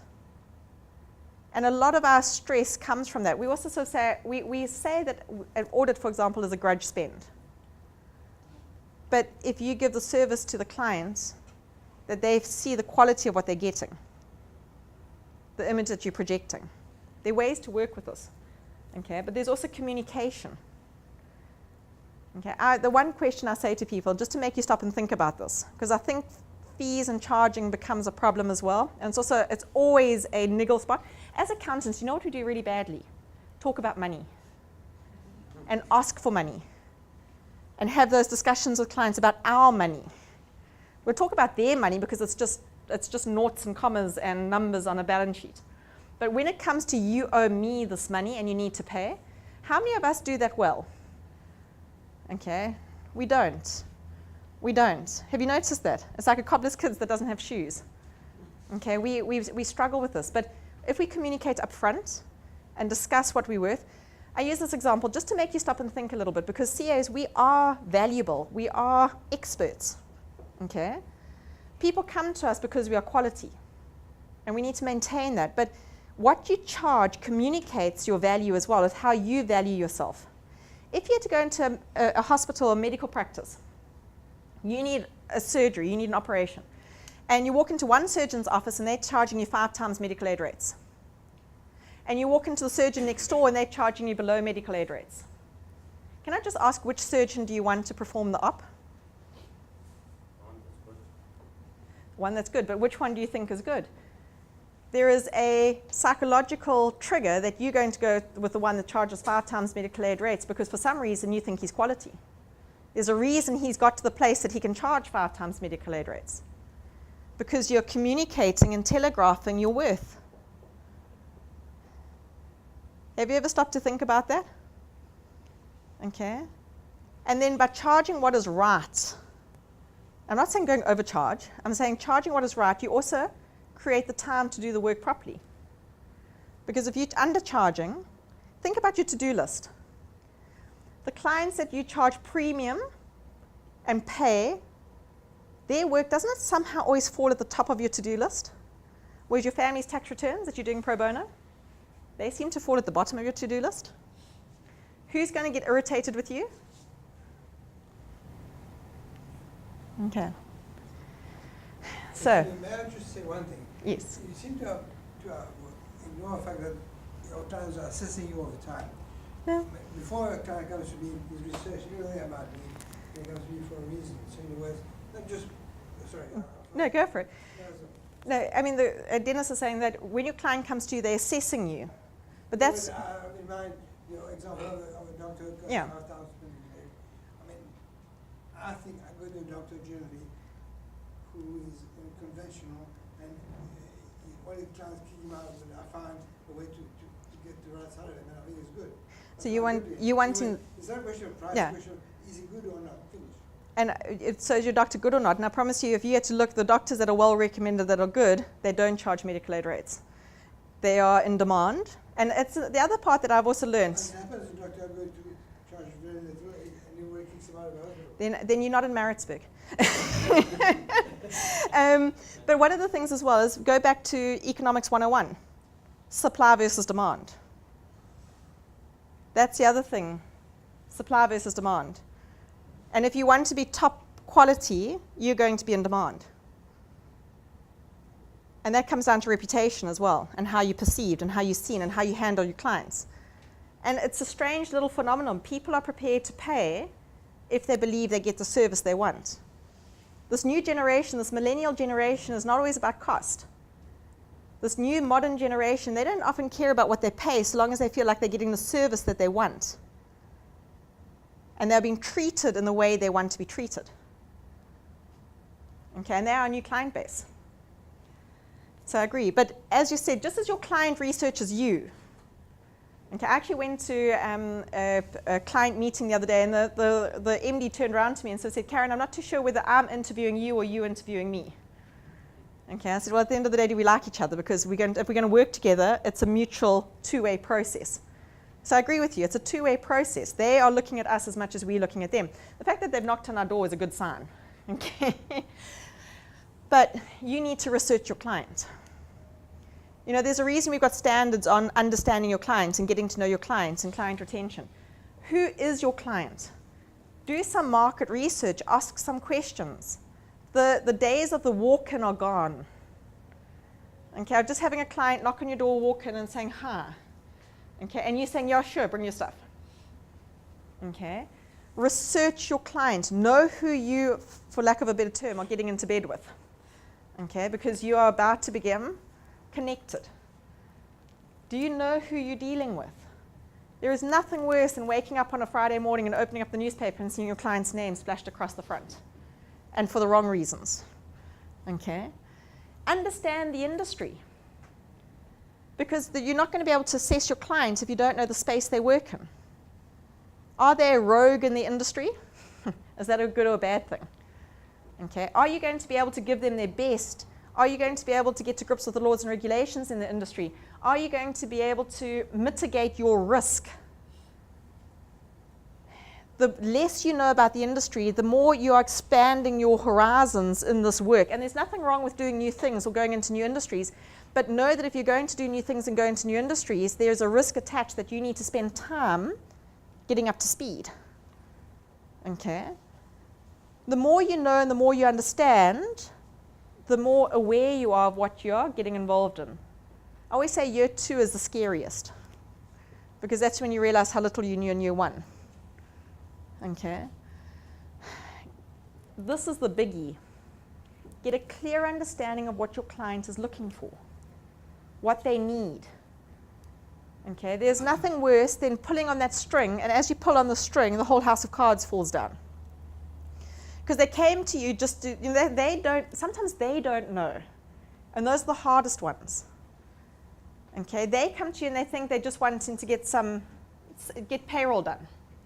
But then they don't know that they're not registered for UIF, and they're not workman's compensation, and then what about employment equity plans, and have they done this, and have they done that, because they don't know what they don't know.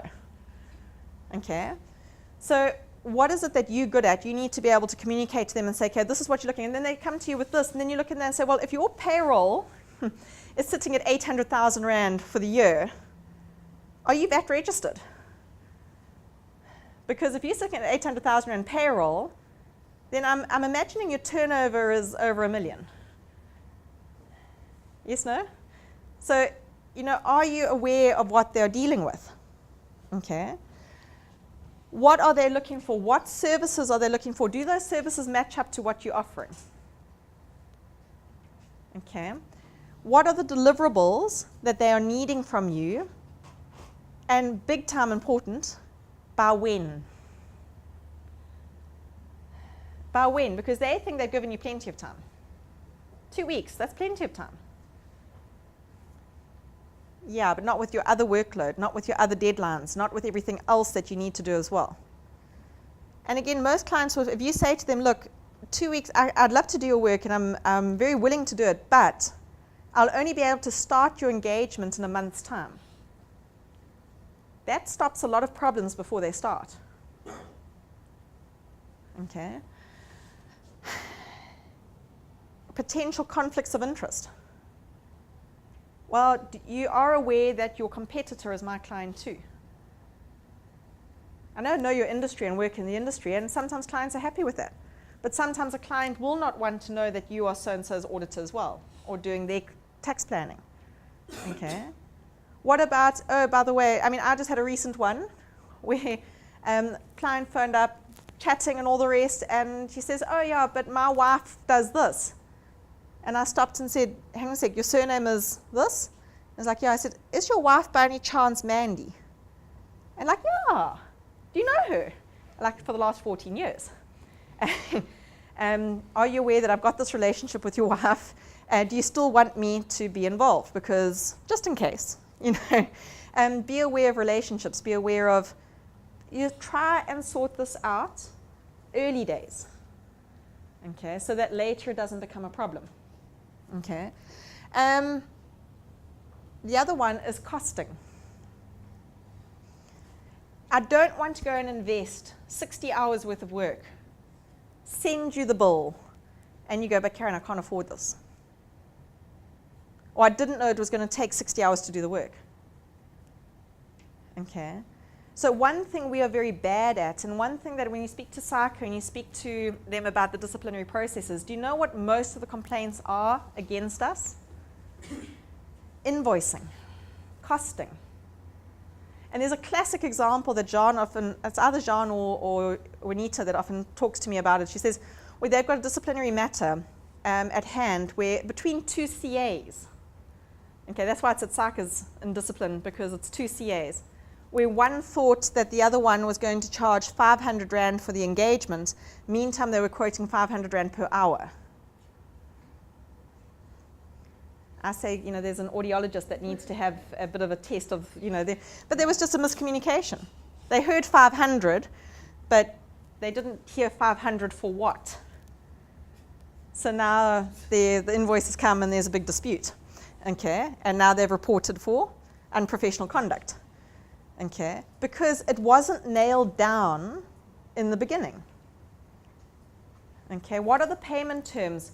What are you quoting for? When are you quoting for? Are you quoting by hour? Are you quoting a lump sum? Are you expecting deposits? That's the other thing, people. Why don't we take deposits? Why don't we take, because that's another big fighting point. We have long-term engagements. And then we spend all this time and effort, and then our clients don't pay. Okay, but we'll talk about fees and paying after the break. But the last thing to think about also, and we'll come back to it after the break, what does your gut say? This one to me is an important one, because you know how many times I've gone through all of this? So I've got to know the client, I think, relatively well. The industry I'm comfortable with, because, hey, in my world, it's you. Okay. Spoken about deliverables, spoken about deadlines, feeling quite happy, but there's just something in my gut that says, I shouldn't do this. Something in my gut that just says, not right now, whatever it is. And every single time I've dismissed that little voice, 3 months later, I'm kicking myself. Okay, 3 months later, I'm like, I should have said no. Okay, I know, it would have been easier to have said no then than it is to say no now. And often, it's just a little whisper on your shoulder, in your ear, that just goes, no, you don't actually want to be involved in this. Or you shouldn't be. Maybe it's because you've got family commitments or this or that to the next thing, and you're telling yourself, you're ignoring it because you're going, I can do this. I've got the resources. I'll work it out. I'll figure it out. And then that's the one engagement that breaks the camel's back. Or that's the one client that maybe there was just, maybe the way that client spoke to the waiter at the restaurant, or maybe there was something there that on the surface, while they were talking to you, they were talking to you in a professional manner and everything seemed good, but there was something in your gut, something in your intuition that you were picking up vibes somewhere about the way they were behaving or doing something, and you dismissed it and you ignored it. And then 3 months later, that side of their personality has come out or whatever has happened, and then you're going, I knew this one was one I should have said no to. We've all had that experience.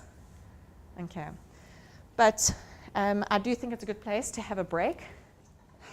Okay, so we've really looked at, please don't be overworked. One of the things is just we've got, again, comes back to years gone by where somebody said to me, you've got two choices, time or money. And time costs money, and money costs time. And if if you want to create time, then you've got to charge. It's a strange concept, but in our space, in order to create the time to do what you need to do, you actually need to charge so that you can have the space to do what you need to do.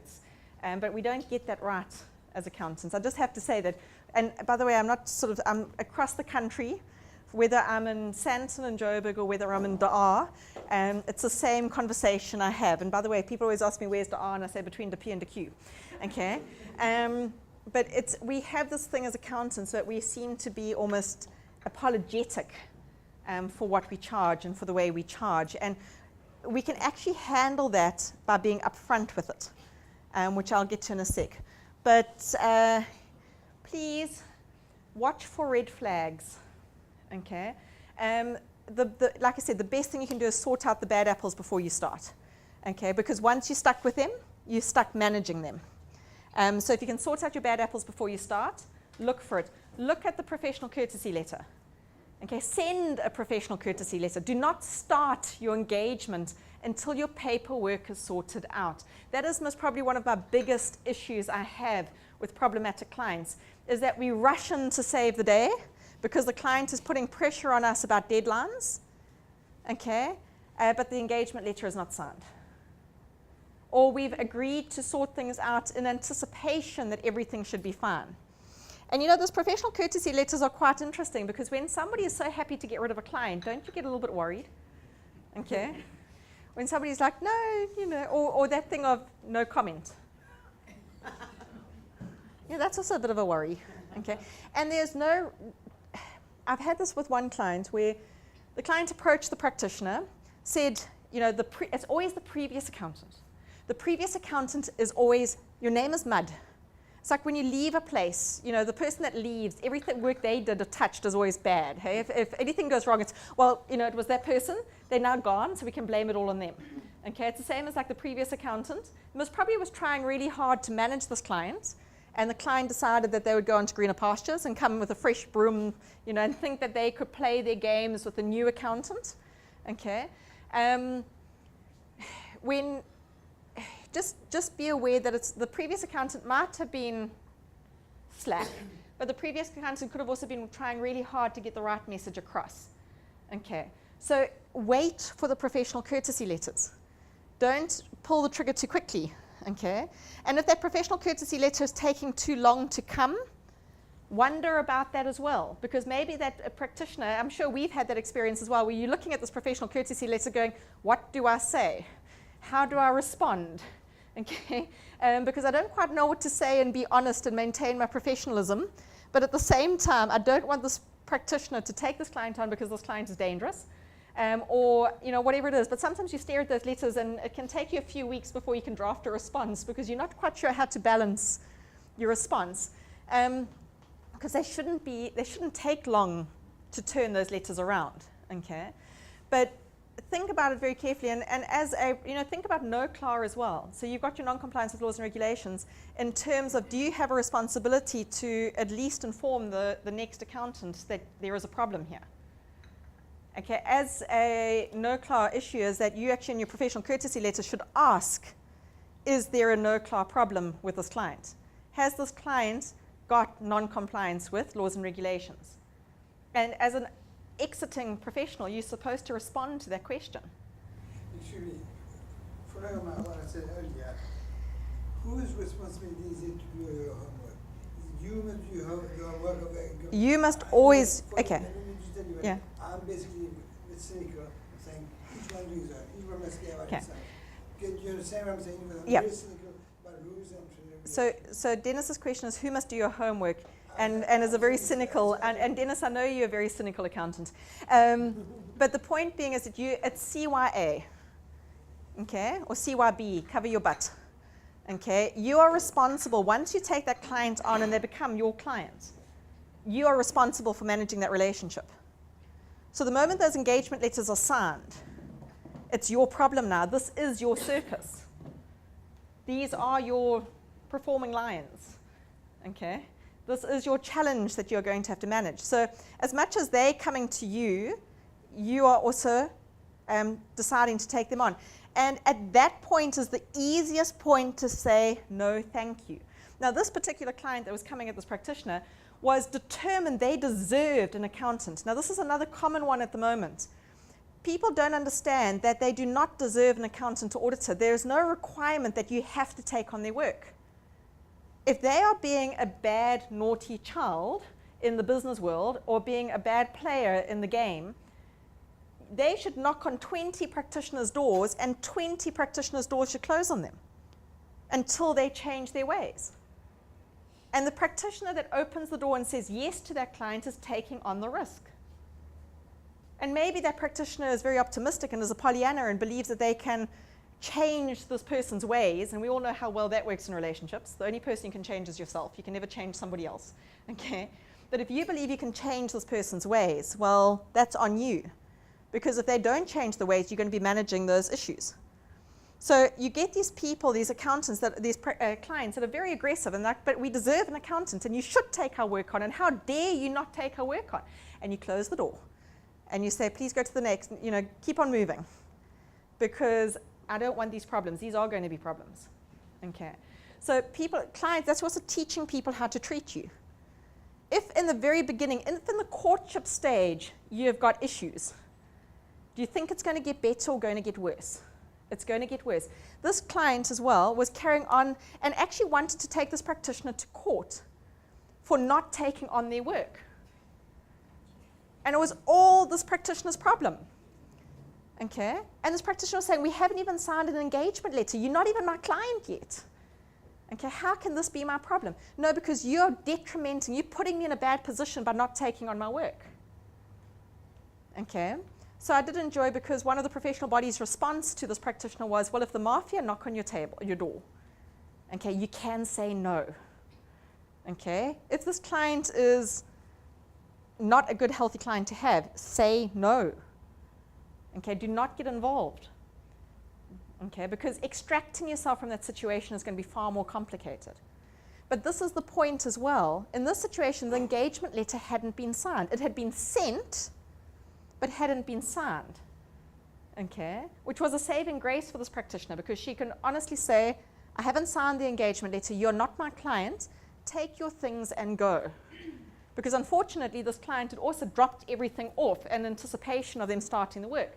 Okay, so this is a done deal. This is an implied contract. Okay, make it very clear, until that engagement letter is signed, this is not a done deal. There's no implicit contract here. Because the moment you commence that work, you are creating an implied contract, a verbal agreement. And then what have you agreed to? Do you know what you've agreed to? The expectation gap between the two is going to be very fuzzy. And when there's miscommunication, there's problem. Okay, so that is going to be your biggest thing. Okay, when do they become your client? Make it very clear on signing of the engagement letter by both parties. Okay, that should be in the first conversation with this person that says, I want to be your client. You say, you will not become my client until both of us have hammered out the engagement letter, agreed on the terms and conditions, and signed. And you understand the engagement letter, I understand the engagement letter. We are not, this is something as a profession we need to up our game on. That engagement letter is, we need to have a contract with our client, a service agreement with our client, a proper contract of services. Can I? My experience, very little comes out of that professional clearance. Yeah, that's another, so the question, as a not even okay. cover their asses, they do it because they have to sign it. So very little comes out of the professional courtesy letter. Even if you ask for the long version these days, you still get a little paragraph saying we have no professional reason. I've never seen anyone write anything proper than that. You know what, the question is very little comes out of the professional courtesy letter, and I agree. I've got some, you'd be amazed, there's some practitioners that say to me, Caryn, I've got this letter from the incoming auditor. I actually don't know what to write. Because there's also, you've also got to understand that when, you've got to be very careful what you say in that letter, because there's worry about defamation, and there's worry about all sorts of, the lawyers have quite a field day with this, which I acknowledge. Okay, I do acknowledge that it's a sensitive letter. We have got in our profession, confidentiality within the profession, that speaking from professional to professional, you are protected, just by the way. Okay, per the code of conduct, you are protected speaking from professional to professional. But we have had a bit of deterioration, I think, amongst professionals, because businesses got what it's not quite, again, the profession has changed, its nature has changed a bit, which we need to build that up again. You've also got to, to think about when you fill out this letter, what would you like somebody to tell you to need to pass it on. I often hear also that the professional courtesy letters, very little is said, but there's a phone call, okay, which... I hear about the phone calls, okay, where they don't want to write it down and have it written down, but there's a phone call to say, there's a phone call that goes, your confidentiality as a profession, we are covered by that confidentiality because it's professional respect. But that phone call often is the one that you don't want to miss. It's the same to me as with staff. It's the same delicate stepping that you go through when you are employing staff and you're looking for references. And it's going to get more challenging with POPI coming out. Okay, for that personal information act that's coming out, because now we've got a disclosure of information that we are going to have another challenge coming through in about April next year when that becomes fully effective, that we're going to have to manage. So I'd pay very much attention to the no comments. Okay, that letter, the fact that as a profession that we are required to do that letter, we actually need to think about very carefully. Here's the thing. Everybody is very upset about the state of the profession at the moment. Upset? About the state of the profession of the moment. Why? The crisis that we are in. And a point has been made a couple of times, and I've even made this point when I'm doing ethics training lately, to say that it's sometimes a flash burn is good. You get these points in nature where we actually get to a point where we need to have a bushfire. We need a crisis to happen so that we sit back, reflect, and we sort problems out. And one of the things, like with this professional courtesy letter, where everybody knows the challenges with these clients, but they happily pass the client on to the next professional and keep quiet about the challenges, that's where no-CLAR kicks in. Because no-CLAR actually says resigning isn't the end of the matter. If somebody else needs to know about it, you actually have to tell them if you believe that there's a responsibility to report. With no-CLAR, resignation from a client is only one of your actions. Except that it's difficult to know whether one knows anything. I've got a case of restaurant here now, is that the client, I believe, was insolvent. I said, but to put yourself back in insolvency, what do you do? That. And we should prepare accounts again on Thursday. I put in the right thing. And he just said, no, we know, anyways, I can't report it because I don't know whether he's insolvent or not. So if you... Until I've done my homework, I don't know for sure. I'm guessing.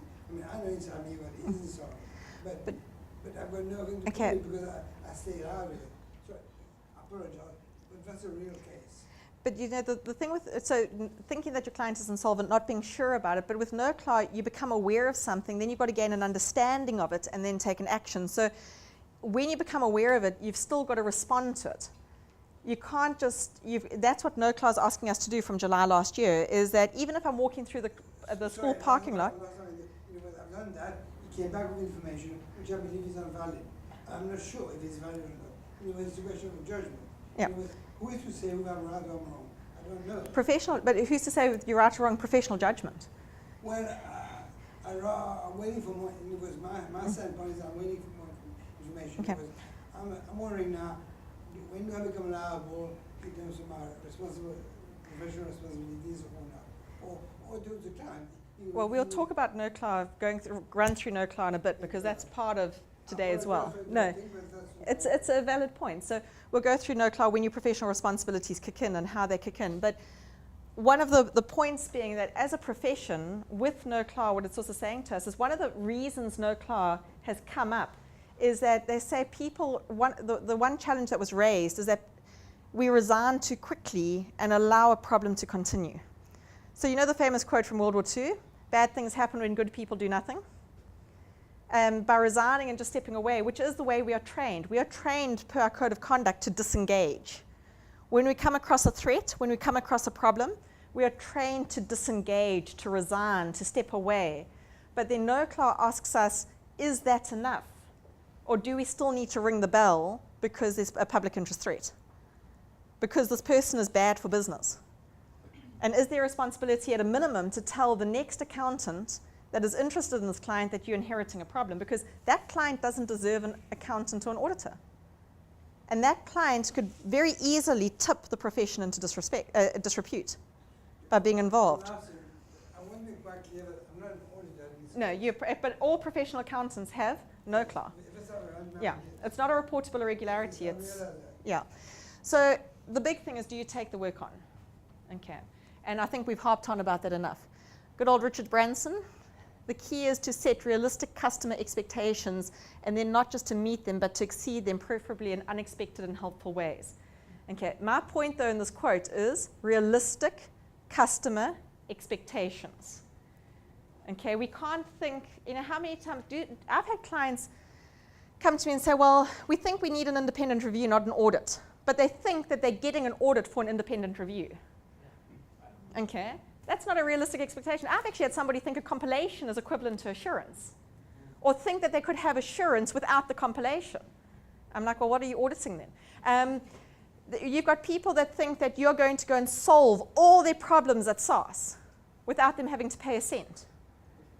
That's not a realistic expectation. We are not magicians.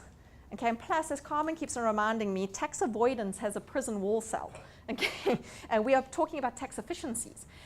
So we are working within the ambit of the law. We are working within constraints. We are working with stakeholders and public institutions, which means that we can only do so much to manage the situation. Also, our clients create problems. How many times do you sit with something on your desk and you go, if you'd come to me before you did this, I could have helped you.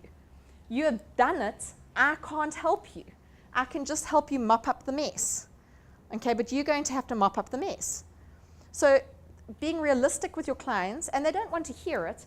And then, as was raised in the break as well, sometimes the previous accountant has allowed them to be unruly toddlers. Okay, have you ever had it that this client has come to you and the previous accountant has allowed them to claim home office expenses even though they don't have a home office, has allowed them to do this and do that and do X, Y, and Z, and then they walk in your doors and you say, haha, the game is over here. Okay, this is no longer playtime. Now you're playing with the big boys now. Okay, and if you do this, these are the penalties, these are the consequences. And then they're like, why has nobody ever told me this before? Okay, well, now we're telling you now. Okay, and this is the reality of the situation. And I'm sorry that nobody sat down and told you this before, but this is what you get when you come to an ethical person who's working with the ambit of the law. You weren't listening. You didn't want to listen. There might be a reason you left the previous accountant, because now you're thinking that I will let you get away with this, and you're trying to pretend ignorance. Okay, we've got this thing now with SIPSI with 6 months after your end. Okay. By the way, it's for continuing non-compliance, that 10% trigger. I've heard recently, by the way, get your employment equity plans sorted out, because the penalty, I don't know if you're aware, penalty for employment equity plans that are not submitted, 1.5 million rand, well, 1.5 million rand regardless of what your turnover is. So it's not a percentage of turnover, it's a flat fine. So you could only have 1.5 million rands worth of turnover and your penalty is 1.5 million rand. Okay. Yeah. So and one of my practitioners have already had their clients been fined. Okay, so it's a real live fine. It's not a possible fine. They are being fined at the moment. Okay, so one of the other things is being realistic.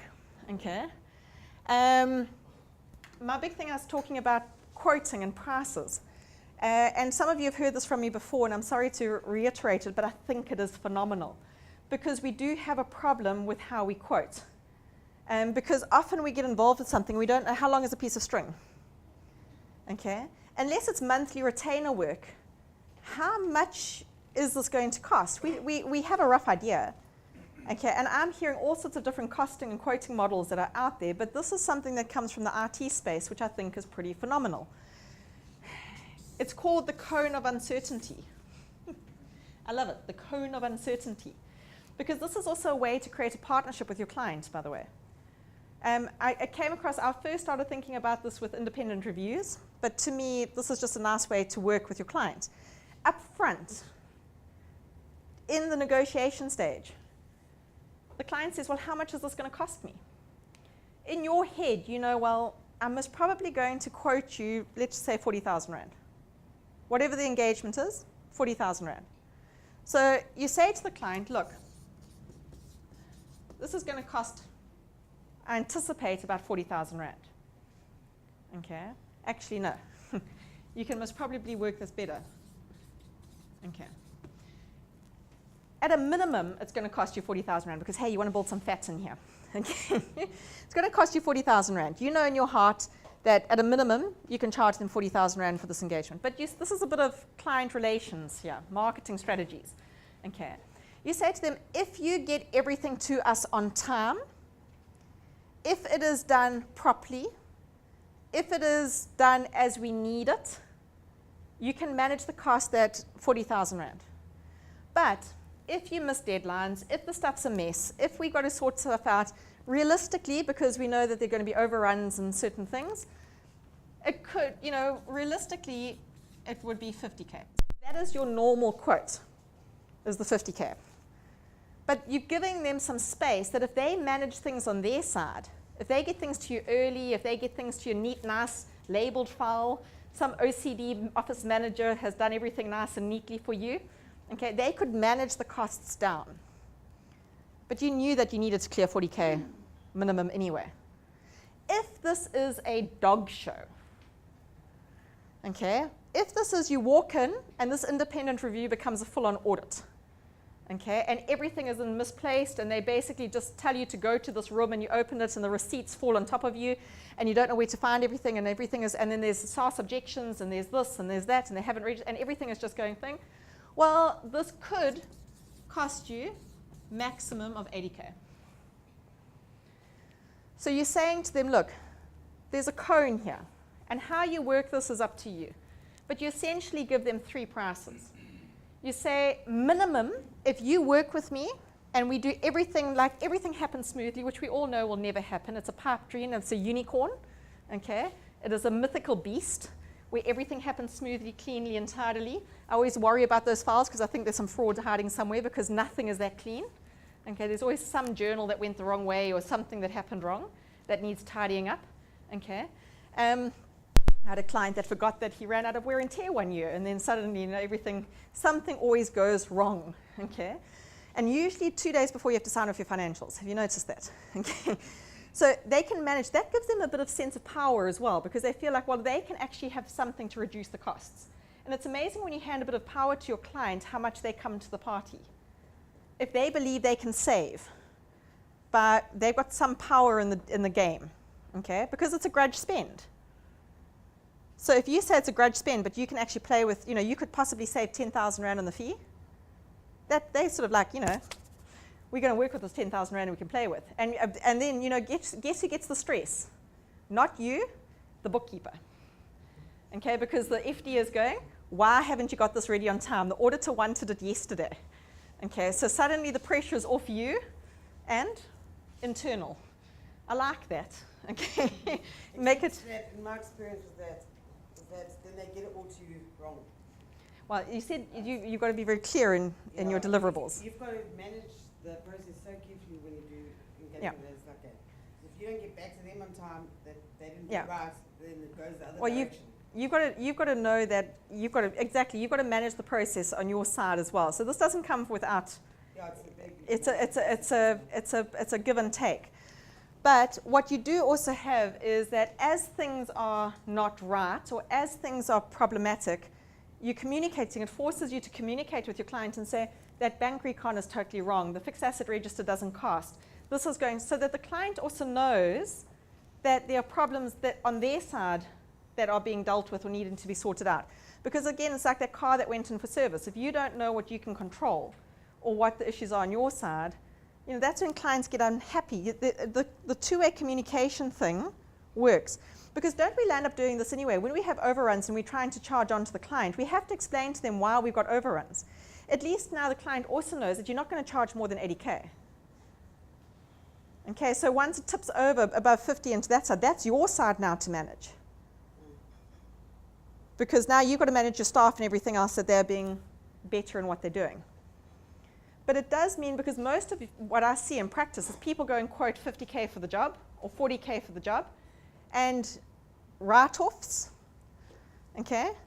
You're writing off most of your time anyway, okay, because you were busy getting the file ready or sorted out or anything else. You can't charge on because the client says, but you said so much. You never gave me the idea that this could cost more. And there was nothing that I could manage this cost with. Because how often do your clients come back and say, if you told me you needed this by that, I would have got it ready for you. If you had allowed me to manage certain issues in the process, I would have done that for you. But you never gave me the opportunity to do it. Okay. The other side to this is, why don't we ask for deposits up front? I always have. Please do, keep on going. Ask for deposits. Because you're committing your time to this engagement.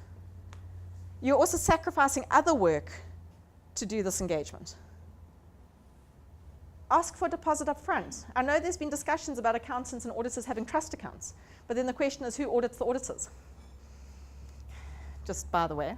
In my Okay. experience, people charge percent up in all the firms I've been at. Yeah. Percentage completion fee. So in the beginning, 20%, then So percentage completion fees, the joy is if it was 15, can you actually do percentage of completion? But that's another discussion for another day. Milestones. We call it normally milestones. Yeah, I don't say milestones. percentage completion, Yeah, but I mean- it's basically after 2 weeks you charge this much. Yeah. After a month you charge this much. So Time you need to start doing this as well, because you don't want to get totally indebted or involved, because those clients also land up, the ones that demand the most from you often are the ones that don't pay. Most their fee and you are almost finished, then there's problems. Yes. And also the other side is, somebody said to me once, with especially like consulting work, how do you get your opinion back? Once you've given your opinion, how do you get it back? You can't exactly say you've got to unlearn what I told you. Yeah. Okay, so especially with consulting work Yeah, that's even- and all the rest, you've got to get the money as the, like when the, you like, can I please have the deposit as I hand over my opinion? Yeah. Because once they know something, they can't unknow it. They've got that IP. Yeah, and then they're gone. Okay, so you've also got to think about the type of work that you're selling and how you're billing it and how you're charging for it. And also don't be too kind. Don't we often find the staff, for example, that we're too kind to are the staff that come and bite us the most? The clients that we're too kind to, often they're the ones that take advantage of us. Okay. Again, know your worth and charge for it. And be upfront with it. Okay. Be very clear, okay, with no class specifically, and a lot of concepts that are coming out, for example, your contractual confidentiality. Contractual confidentiality takes you a little bit out of no CLAR, but what you're needing to do is actually have like a general service, especially if you're doing lots of different engagements for your client. So definitely not the auditors, but everybody else. If you're doing lots of different engagements for your client, it's good to have an overarching service agreement which has confidentiality, it has terms of billing, it has all of these general ways that we play the game with each other, okay, which is a legal contract, okay. On the other side, then you have single one-pagers that say, for this engagement, this is our fee, these are the deliverables, this is what you need to get to us by this date, this is what we will get to you by that date, sign on the bottom, okay. Because this is one of the biggest things that is coming out that people are unhappy with us, is not knowing what we're going to charge, how much we're going to charge, and then trying to get money out of people. And then also, you can't stop a client from going to a new accountant because of outstanding fees. And we sell time. Once time is gone, it's gone. You can't get it back. You can't exactly go repossess a telephone for your tax opinion. Okay, it's not going to work that way. You don't have anything physical to get back. So if you get and then if you go to court on a matter, or you need to go and have a claim on them, you've got the agreements very clearly stated. If you can show you've performed your side of it, you have a good case to claim back on.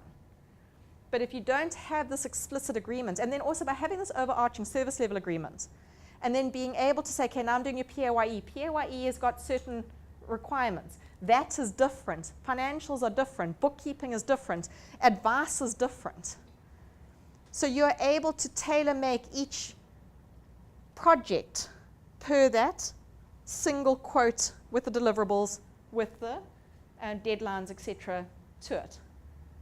Okay, it just manages your relationship. What I'm trying to say with problematic clients, cut it off before it becomes a problem. So be proactive in your relationship, okay, and try and see what goes on. Get them to understand the confidentiality between no-CLAR, the fact that we do sit on a thorny fence, and we are going to have responsibilities to report outside, The auditors have got reportable irregularities. That's very firmly entrenched in what we do. Every other professional accountant, regardless of the space that you're working in, even if you're working as the MD of a business, if you come across non-compliance with laws and regulations, you've got to stop, think about it, discuss it, tell the right people to do the right thing, and if they don't do the right thing, you need to take action. That is in our code of conduct. Okay? So what are we, and explain to them that we are bound within a regulatory framework. We can't be cowboys. Okay? And they're not paying us to be cowboys. They are paying us for them to do business in the right way, in the most efficient way. And yes, we can problem solve, okay, because those of us that aren't auditors, our client can say we want to get there, and there are 6 different ways that we can get them there within the ambit of the law. Okay, that's what they're paying us for, is to efficiently get them to the outcome they're wanting. But within, they've got to do what we tell them to do. And if they don't, we've got a problem. Okay? Being upfront, working papers belong to you. Okay? Your work belongs to you. The only time it gets called upon is if it gets subpoenaed and called to court. Then we have no legal privilege. Okay? So again, or it's a peer review by URBA, professional review by URBA, but that's because of statutory allowance, Section 47 of the APA, that says that they can come and view our working papers. Otherwise, they have to basically get a warrant for it to go to court. Okay. But your working papers belong to you. Ding, ding, ding. In the Companies Act, there's a nasty little twist that says the person that is in possession of the accounting records, if those accounting records have a fraudulent or misrepresented matter in them, the person in possession of them is deemed to have done it. So the other point to this is what belongs to your client, send it back to the client. Don't you keep your client's records. Okay, because if the client is playing funny games and you are holding them, you are party to the transaction. The Companies Act also says that it is illegal, and it's the heavy fine, the R1,000,000 fine or the 10 years imprisonment fine, Section 214. If people do not keep proper accounting records, if they misrepresent and they're fraudulent in the accounting records, and then there's a second part to that that goes, or permits another to do so. There's one part you very clear. In my case, I generally have a record of the client's accounting record. So if you've got a record of accounting records, but it's for your working papers. No, it's The record, as Yeah. opposed to a record. It's given to me anyway. Yeah. He just emails me his ledger. If they email your ledger and that's part of your working I papers. haven't looked at it yet. No, but if you're working on it, work on it and send it back But he's got or a delete copy. it. He's got a And copy. just Problem is keep what you can't get need. it from them. The thing is, in a small firm, it's not realistic there, Yeah. because you can't get it from them the next year, and you What- need it to compare stuff with it. What I'm just saying is be aware of the risk. He has a separate, Maybe have a record. separate server you can try out the window. All I need is Yes. a copy of his record. That's all So right. if you've got a copy of his records, but he's got his records, you've just got your working papers. Those are part of your working papers. You don't want that in the Yeah. working paper. But A then, copy of his records. Because I keep no working papers. but they are your working papers, Dennis. Those copies of their work. work. I have his electronic and Yeah. everything's in account. He wouldn't want rid of that. No. He has everything I have. We'll talk about it afterwards, because Dennis, you've got to manage that. If you've got a whole copy of their general ledger in your file, Which you normally would have. which you would have, if there's something funky in there and those get called to court, you would be deemed to have known what was in those entire ledger. That's why you don't have it in your working papers. Yeah, that's why you're very selective about what you record in your working paper files. Because if you're in a position to know, you should know. But we'll talk about it afterwards, Dennis. I'm very conscious of time. The other thing that you're wanting to do, and the reason this is your ANC, this is your engagement ring, this is the start of this relationship and formalizing this relationship, and I've spoken to many attorneys. I've tried to get an engagement letter project collaborated with attorneys for years to have a template which I can work with you on. We got as far as a service level agreement with the separate appointment letters. We've done all sorts of work like that, and then they disappear on me when they realize what we have to deal with. Yeah. Attorneys, they run away from me with engagement letter projects. I've gone 4 different attorney practices over the last 4 or 5 years, and every time I get to the end and we're ready to sort of sit and draft this thing, they disappear. But the one thing they're very clear on is the engagement letter that we generally work with is not a contract. It's not a contract. You actually want a proper contractual relationship between 2 parties. It protects them and it protects us. Why is it not a contract? Because it's just generally a letter of appointment. It just simply says, you are my auditor. So even though it has the words engagement letter Yeah. involved It covers, in the it front. covers Because- all our other risks. Yeah, it covers our Doesn't professional cover risks, your but it doesn't cover your contractual business risks. And nowadays with clients generally is when they get upset with you and they want to go to court. And there's a debtor, it's like the debtor-creditor side of issues and the confidentiality issues, and there are a whole lot of nuances that are coming through at the moment, which if you want a contractual relationship between you and your client, like you would have with any other service provider. You think that our institute would do something about it? There are templates of engagement letters, but they're in terms of the ISISs. They're in terms of the international auditing standards, and they're in terms of the, and they're very much from the professional code of conduct point of view. But when you sit down, and as I've said, I've had many meetings with many attorneys, and I give them different samples. It's not a contract, then It's not a contract. It's just it's just a letter of engagement. You should have an overriding engagement letter plus a contract for every service you do. And so this is where I've come to where we came down with negotiation with the lawyers, is to say they want a service level agreement, Yeah. which has your contractual relationship embedded. And then you've got letters of appointment for each engagement that you do. And that That's letter of an overriding appointment, engagement yeah, letter for the professional. yeah. So you actually, your pack that you sit down, the paperwork you sit down to start this relationship is not a small one. Should be like a lawyer's one. Yes. Actually, the lawyers are easy. They generally have a paragraph and then they're happy. Yeah, they normally give you a pack. Yeah. When you enter, once you've got this paperwork signed and you're in the marriage, that's when your code of conduct and your external safeguards kick in. Those sit on your shoulders. You have now, these are your vows. Okay, these are your vows to be faithful and to honor and respect and to do all of this. But at the same time, you know that this has got a terminal date. Okay, this isn't till death do us part, because as such, you will be told that you're too familiar. Okay, and you've got other risks.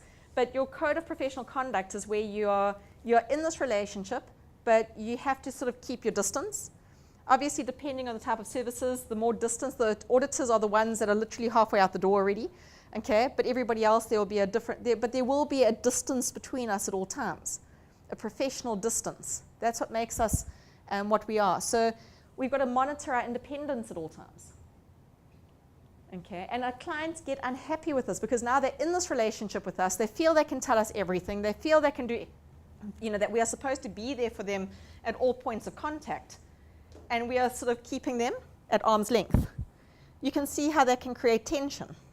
But if in the engagement side, you explain to them that these are my responsibilities, these are my requirements, this is how I need to behave, that understanding is set up in the front. Those expectations are set up in the front. Okay, but then it's also throughout the relationship, you've got to monitor that you maintain that, because just like anything, if you let, it's a slippery slope. Okay, if you allow yourself to be pulled in, it gets hard to pull back.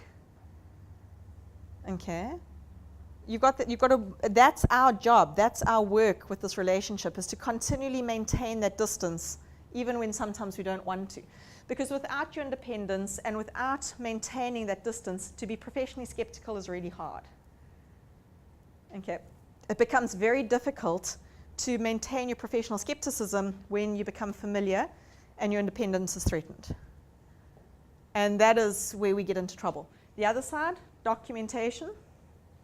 Okay, we need to document at all times. When that client phones us in a mood, you actually need to document that you've had that conversation. Because when things get ugly 5 years down the road, will you remember the steps that led to that confrontation?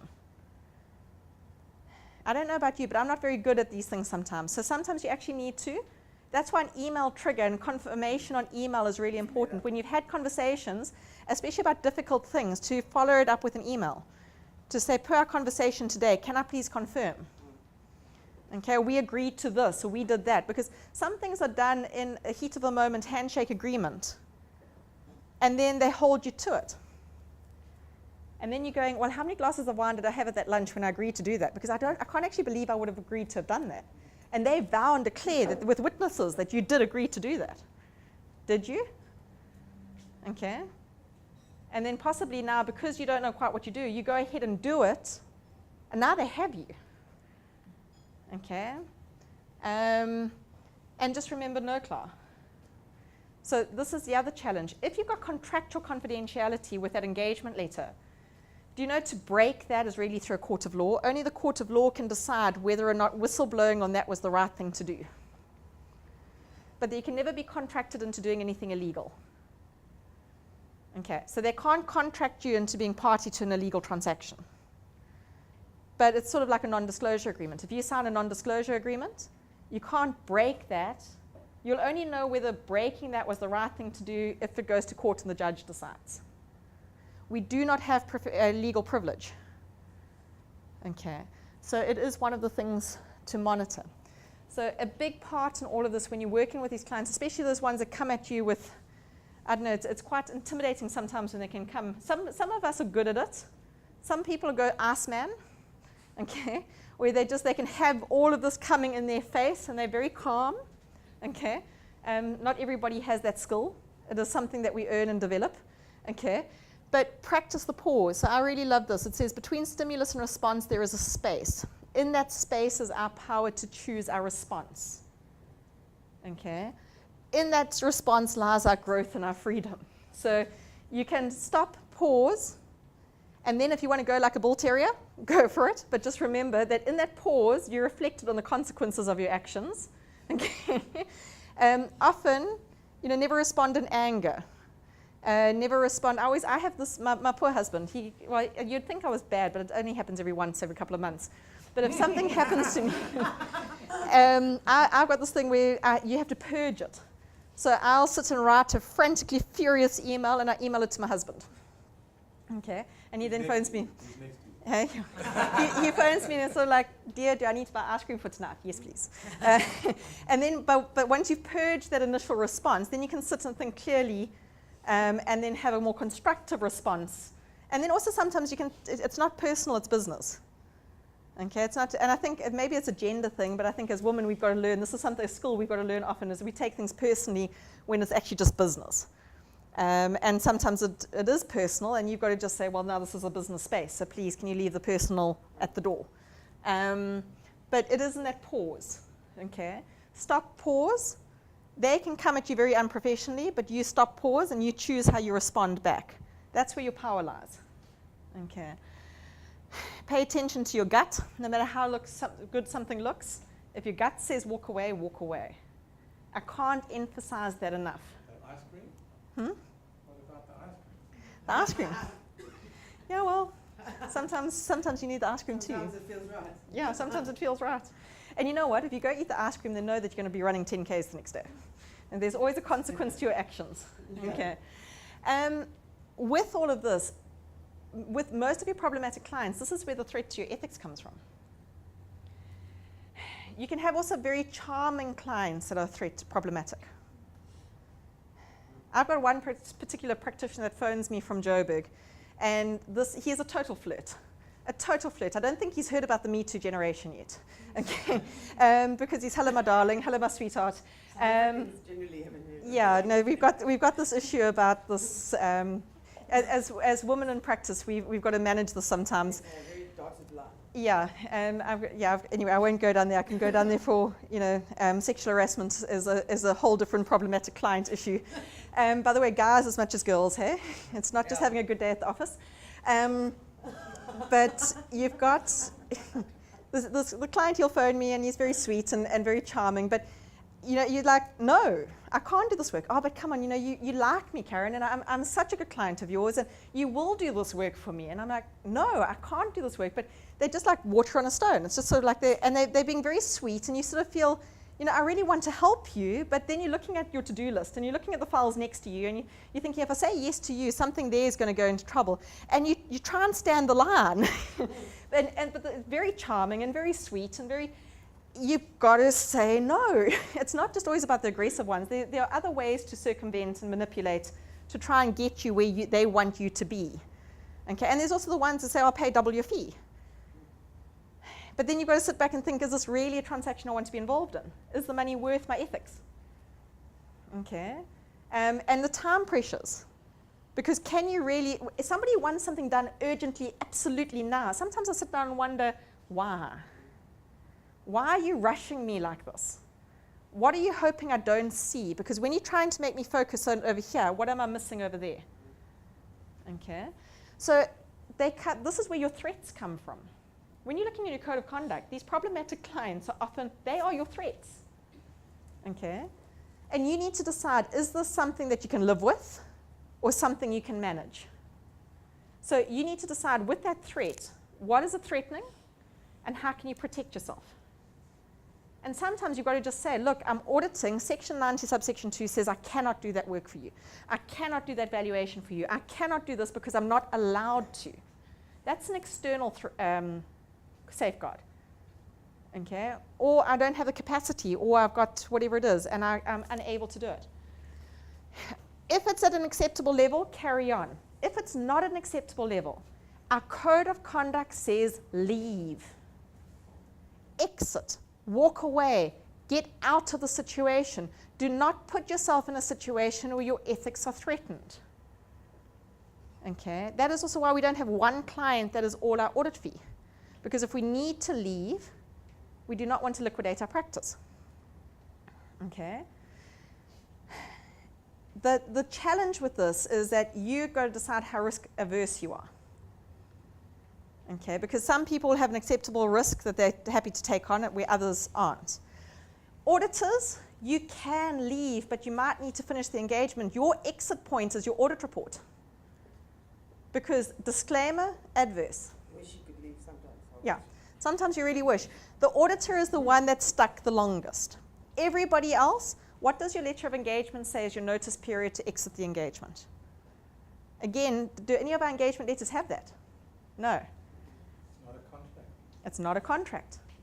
So what does your breach of contract clause say? Service level agreement, you have to put Yes. exit plan. You've got to have an exit For strategy. non-assessed work. You have no choice if you're doing. If you're doing audit work, you've got to get to the end of the engagement. And that's again why it's so Unless important it's a to reportable irregularity.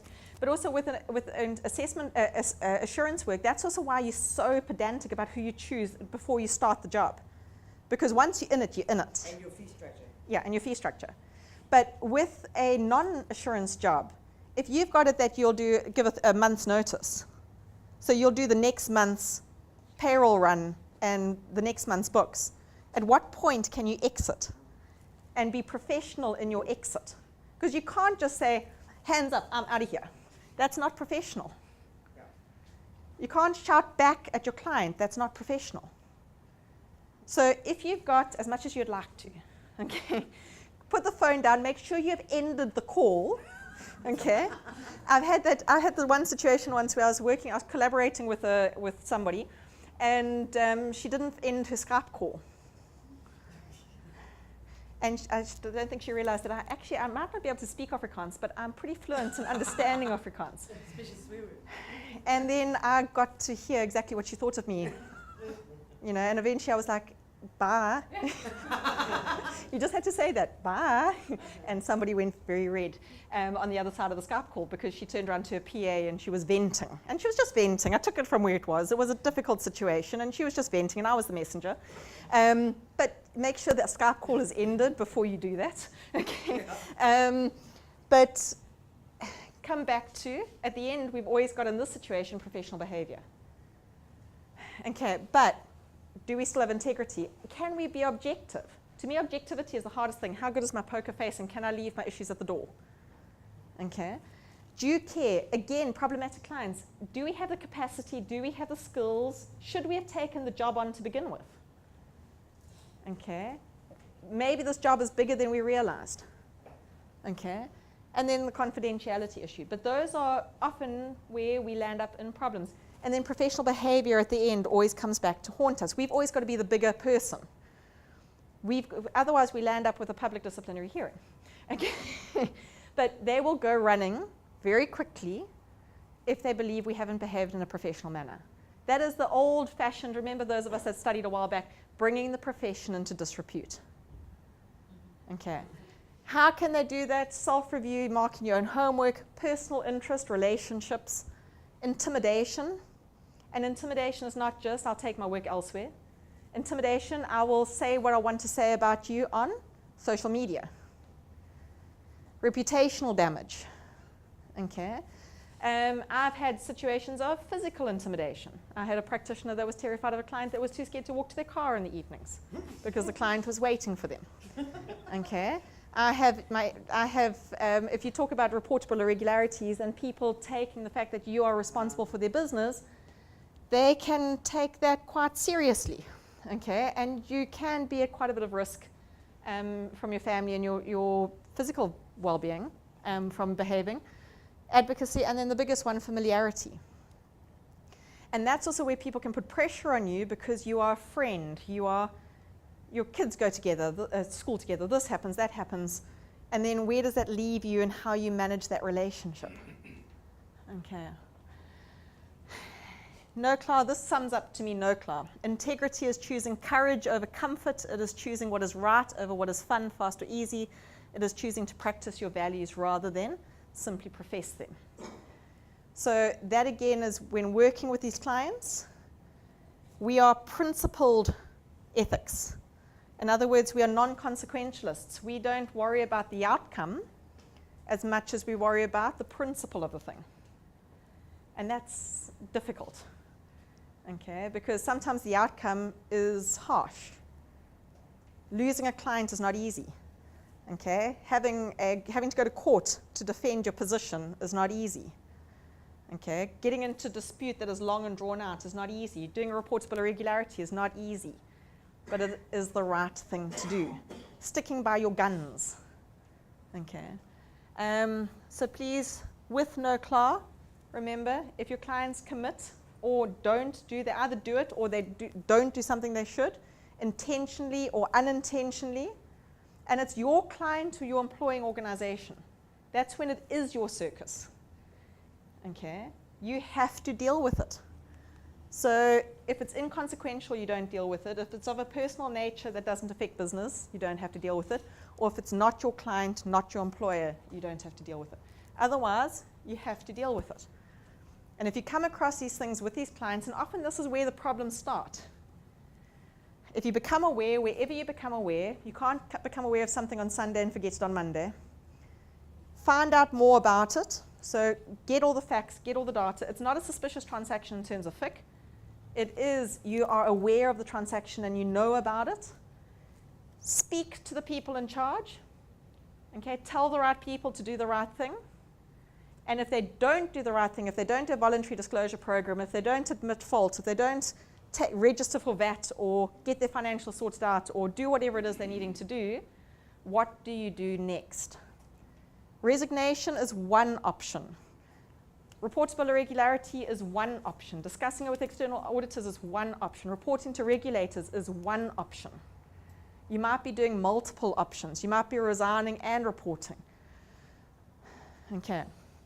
And documents at all levels. Okay. So even with these problematic, and that's also why with these problematic clients, when you get the phone call at 5 in the afternoon or 8 in the morning, you need to sit down and document, have a note as to this is what happened. Okay, date, time, you've got to start keeping records of these conversations and these challenges and these concerns. Because how often does your gut roll? You know, it's a physical thing. You're looking at something, you're reading something, you hear something, and the hairs go up, the gut goes, you feel a bit nauseous, and then you know you've got a problem. And you know you're going to have a hard conversation, or this client is going to come at you and be upset. Have a plan in place. The other thing I find really, really useful is don't go in unprepared to these meetings. It's horrible when you get sideswiped. I think those are the worst. is when you merrily sort of like going la-di-da-di-da, and then boom, okay? You're having such a fantastic Monday, and then you got a phone call while you were driving, and you got laid on, okay, from this client. But most of the time you see it coming. And the best thing to do is prepare for that meeting. Prepare for that client. Know what your facts are. Know what your situation is. But as an accountant, we are going to be held accountable for our clients. Okay, so that is why we've got NOCLAR, because if we do not respond to what we know, we are party to the transaction. And this horrible thing of deemed knowledge, you're in a position where you should know. Okay, it means you cannot turn a blind eye. You cannot walk away from it without taking some action. So although as much as you will resign, you've got to debate whether or not further action is required. But the first thing you're wanting to do is don't put, I've got the lovely picture I usually show of a Jack Russell and a Labrador. Okay? Some of you will be in mud up to here, but then you're the Jack Russell. Others of you that same mud, you're the Labrador, it'll just be up to your ankles. Okay, decide which animal you are. Okay. These notes are available from Taruna, so if you haven't been familiar with them, they are there. I've put in an APA as well, just to look at, but just surround your life with people that bring the best in you, not the stress in you. Okay, I think that is my biggest message. I'm hoping I didn't want to come here and just bitch about clients, okay?